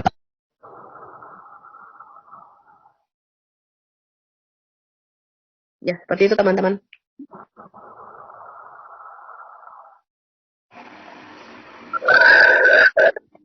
Halo Pak. Ada yang mau ada yang mau tanya silakan. Ya, ini kalau menurut saya apakah ada hubungan dengan Al-Baqarah 106? Al-Baqarah. Pak Lidara punya waktu masih berapa lama, Pak? Tidak masalah. Ini ya masih bisa lah 20 menit lagi. Oke, ya. Karena saya juga mau live gitu. Oh iya, makanya saya tanya. Ya. Oke, ya silakan. Tadi Pak Donald udah tanya. Diulang pertanyaan Pak. Ya, mengenai ayat-ayat yang hilang itu, apakah ada hubungan dengan Al-Baqarah 106? Al-Baqarah 106 itu... Mantuk. Oh, iya, ada. Nah, kalau mengenai itu, kita dengar aja penjelasan ini, Bu. Ini dijelaskan juga oleh Profesor Munim Siri. Jadi ya, ini dibilangkan sendiri sama Allah. Dimakan kambing itu udah takdir. Ya, kita dengar lagi, Bu. Ya. Supaya tidak salah saya nanti jelaskan ya. Ini menjelaskan, ada yang feedback ya. Nah, ini kita dengarkan sama-sama. Ini bicara nasakh dan mansukh. Karena ada ambiguitas di dalam Al-Quran dan ada kontradiksi, maka diambil jalan tengah oleh para ulama-ulama terdahulu dengan nasakh dan mansukh yang tadi Ibu bilang. Kemudian adalah bagaimana kita mengatasi ambiguitas teks kitab suci ini. Nah, ini yang akan kita diskusikan pada malam ini. Pertama, kita ingin mendiskusikan pandangan tradisional, ya, pandangan yang dianut oleh kebanyakan umat Islam dalam memahami ambiguitas teks kitab suci. Jadi sebenarnya para ulama terdahulu itu mengakui adanya ambiguitas ini. Ya. Walaupun kaum muslim modern ketika kita mengatakan ada ambiguitas teks kitab suci, ada ambiguitas dalam Al-Quran, ada kontradiksi dalam Al-Quran, kata kontradiksi, ambiguitas atau ambivalensi itu cenderung direspon dengan sangat negatif. Ya. Bagaimana mungkin ya, dalam Al-Quran itu ada kontradiksi? Gitu. Adalah suatu sikap yang tidak tepat kalau kita menganggap dalam Al-Quran itu ada ambiguitas, ada ambivalensi dan seterusnya. Ini sebenarnya pandangan modern. Orang-orang yang terlalu bersemangat dalam beragama. Ya. Para ulama terdahulu itu tidak mempermasalahkan anggapan ada kontradiksi dalam Al-Quran. Karena itu, para ulama terdahulu itu mengajukan solusi terhadap kontradiksi-kontradiksi dalam Al-Quran yang dikenal dalam bahasa Arab dengan istilah ta'arud. Ya. Ada ta'arud, ada perbedaan, ada ambiguitas, ada kontradiksi. Nah, salah satu solusi yang diajukan ulama tradisional adalah dengan membaca Al-Quran itu secara kronologis, yaitu membedakan ayat-ayat dari sudut kapan ayat-ayat itu diturunkan. Maka kemudian kita mengenal bagian dari Al-Quran yang diturunkan di Mekah, yang kita sebut sebagai ayat-ayat Mekah atau surat-surat Mekah, dan ayat-ayat Madinah atau surat-surat Madinah. Nah, dari pembacaan yang bersifat kronologis seperti ini, membaca dari sudut pandang kapan ayat-ayat Al-Quran diturunkan, para ulama kemudian mengajukan teori nasakh atau teori abrogasi. Itu teori nasakh dan mansukh, yaitu teori abrogasi. Itu Bu, jawabannya. Jadi memang diambil solusi dengan yang tadi Ibu bilang surah Al-Baqarah. Nasakh wal mansukh. Jadi Al-Quran itu turunnya acak-acakan ya Pak? Iya. Urut. Ya, jelas. Karena ada dua tempat kan, ada surat Makkiyah di Mekah dan Madinah di Tapi Madinah. ada 12 surah tetap yang mereka nggak tahu nih turunnya di Mekah apa Madinah nih gitu kan? Bingung, mereka bingung, betul. Nah makanya ini Ada surat Al-Fatihah. Soalnya turunnya pas Muhammad lagi beol. Nah itu Pak Ijara, semalam itu Pak Abi Ismail menerangkan ya, ada ayat apa sih Al-Fa'il kalau nggak salah ya, ada beberapa ayat itu justru sebelum Muhammad lahir, ada ayatnya itu. Itu adopsi dari kakeknya, gitu loh. Iya, kan? ada sejarah itu.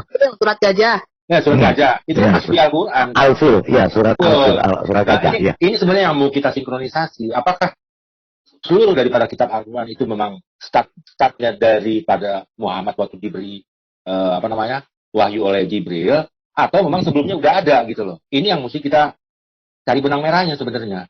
Nah, bagaimana mau cari benang merahnya Pak? Ujungnya aja nggak ketemu Pak.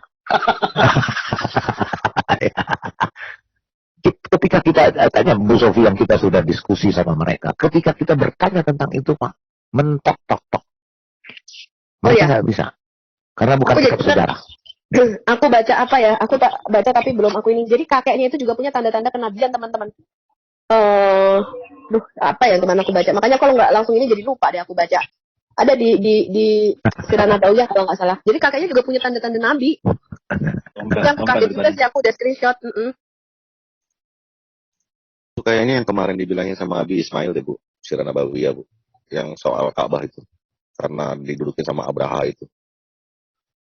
Aku barusan baca loh kemarin di kita apa ya, cuman aku lupa soalnya belum aku kumpulin ini kan. Jadi kakeknya itu juga Abdul Muthalib itu juga dikatakan punya karunia kenabian. Karena ngikutin yang pagan dulu Bu, kalau menurut Abi Ismail. Itu ada di Sirah Nabawiyah Bu.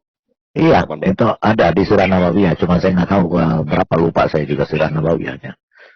Kebanyakan buku lama-lama kita hafalnya malah bukan Alkitab. Malah kita hafal dari buku-bukunya ya. Itu. Iya. Nah makanya itu Bu Sofi itu udah hafal itu malah bukan hafal Alkitab lagi. Sampai hafal.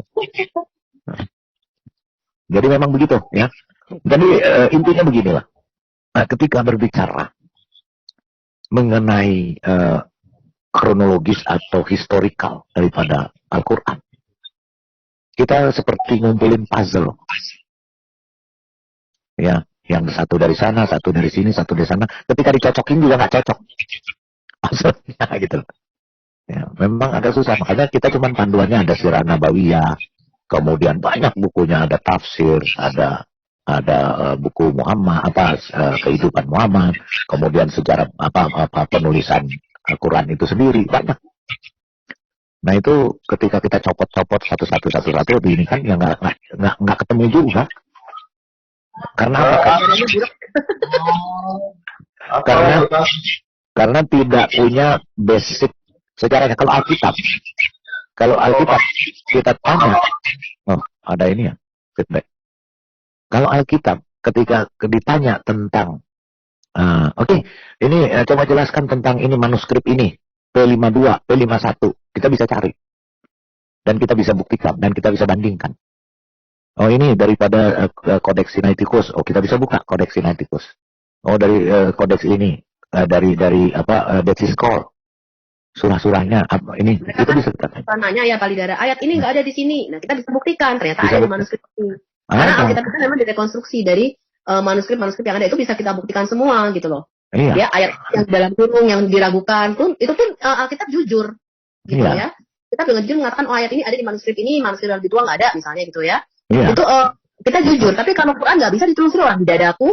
Gue tanya Quran mana yang asli di dada gue katanya begitu. Itu kan susah sama verifikasi ya kan? Iya, betul. Susah, mau diverifikasi susah.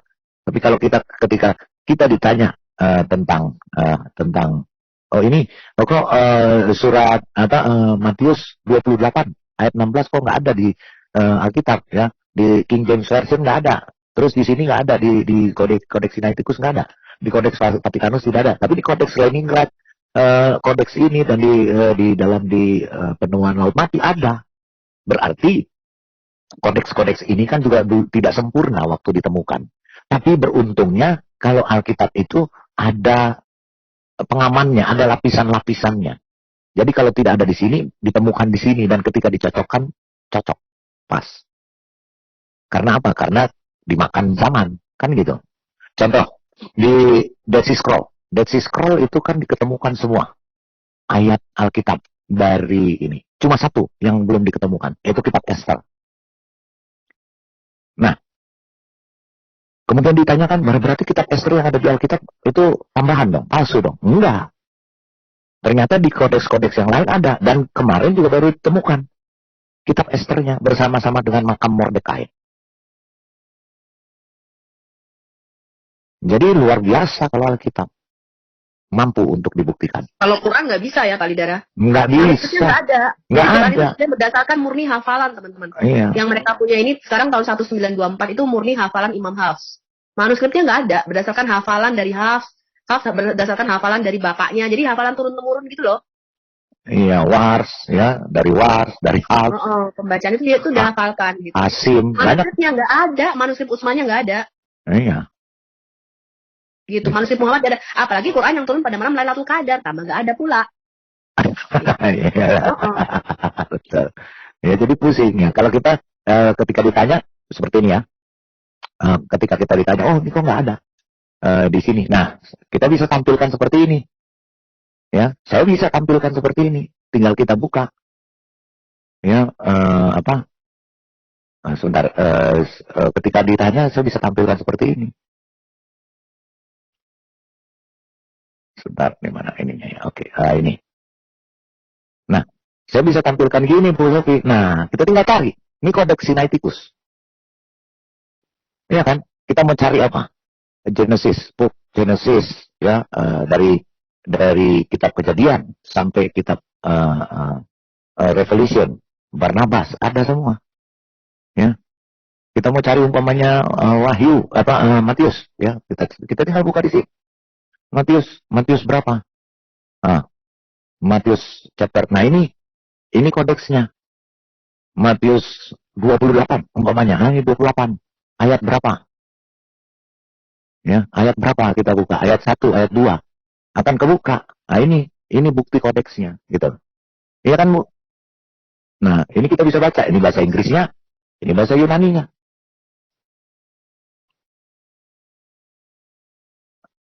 Ada. Kan gitu. Karena ada kodeksnya, ada buktinya. Kalau Quran nggak ada, teman-teman. Quran dicocokin sama manusia Sana'ah, sama manusia di Pepati, nggak cocok. Nggak cocok. Tuh, beda. Ya, ada penghapusan, ada penambahan. Itu kan, saya juga pernah bikin videonya. Nggak cocok, teman-teman. Jadi mereka katakan ini tidak berubah, titik komanya itu nggak terbukti. Itu iman, ya kan? Ya, begitu loh. Ngarep doang itu, ngarep. Sinaiticus. Kita bisa buka kodeks ini, kita bisa buka Dead Sea Scroll. Karena kita punya catatannya. Kalau mereka nggak bisa suruh buka ini, aduh. satu soalan, satu pertanyaan yang dijawab, kita tanya kepada 10 orang, itu 10-10-nya berbeda semua. Itu masalahnya. Ya, oke. Itu salah satu kita juga agak mentok ya ngomong sama mereka ya, karena kayak misalnya saya juga lagi ada diskusi sama itu kan sama sepupu gitu, saya kasih link yang ini, kayak saya contohnya Adi Armando, Mas siapa itu namanya, Ustadz siapa gitu, memang 5 kok gitu, orang udah jelas nggak ada, karena orangnya ngomongnya beda-beda. Iya memang Bu, betul. Jadi itu juga susah ngomongnya. Mau menggali susah Bu, kita mau menggali nggak ketemu. Sama aja kita seperti ibaratnya saya penggali tanah, gali-gali cuma dapat 1 senti, ketemunya batu. Nggak bisa saya gali dalam sampai dalam, nggak akan bisa. Karena memang sebenarnya nggak ada yang bisa digali. Nggak ada lagi bisa digali Bu. Gitu ya, oke. Baik. Ya cukup ya teman-teman ya. Nanti kita lanjutkan lain waktu ya. Baik. Bu Sofi, suaranya udah muncul, udah sehat. Iya, udah mulai beneran suaranya. Kebanyakan makan es krim. Aura gurundanya udah kembali Bu. Iya betul. Udah kembali ya, udah kelihatan ya. Palidara besok malam kan masih ngisi ya. Tapi itu ya, apologetika ya. Besok malam apa ya? Kan ada 2 kan. Oh gitu ya? Nggak besok malam jam 7 juga ya? Oke, boleh. Oke. Apologetika ya, lebih enak kita daripada gali ini. Udah cukup Bu galinya, udah nggak bisa dalamnya gitu. Terus tadi saya juga ada satu yang saya pikirkan bahwa ternyata mereka itu ya, kalau pembahasan kontroversi daripada Al-Quran mereka itu hal biasa gitu. Sebenarnya bisa ada pertentangan dan itu hal biasa bagi para kiai-kiai. Tapi kalau kita yang jelas-jelas mereka tidak bisa mendapatkan masalah di dalamnya, artinya tidak ada kontroversi di dalam. Satu dengan yang lain itu saling berkaitan. Kok dijadikan kontroversi gitu? Ya harusnya mereka tahu diri ya. Harusnya mereka tahu diri. Harusnya begitu Bu. Kalau yang punya malu kan gitu. Yang punya malu ya. Kalau malu berarti kita harus. Sebenarnya ini aja Bu, itu trik mereka. Soalnya kan kalau trik gitu loh, daripada saya ditanya, mendingan saya nanya duluan, mempermasalahkan, jadi habis waktu di situ gitu loh. Makanya kan jarang sekali ya komal-komal Muslim atau di YouTube itu membuka ruang Islam Kristen bertanya, Islam menjawab, mana pernah ada. Yang ada kan kita terus kan yang selalu membuka kesempatan kayak Kana dan sebagainya. Pastinya mereka menanyakan Alkitab gitu loh. Tapi intinya kalau ditanya, lu nggak bisa baca bahasa Arab. Nah, gitu aja udah. Iya, itu senjata pamungkas. Senjata pamungkasnya. Tapi ketika ketemu sama orang yang bisa bahasa Arab, jawabannya ada lagi. Itu bacaannya nggak bener. Tapi ketemu sama orang Arab yang berbahasa Arab asli, tambah pusing mereka. Begitu ketemu yang asli yang memang bener, udah langsung dia begitu aja.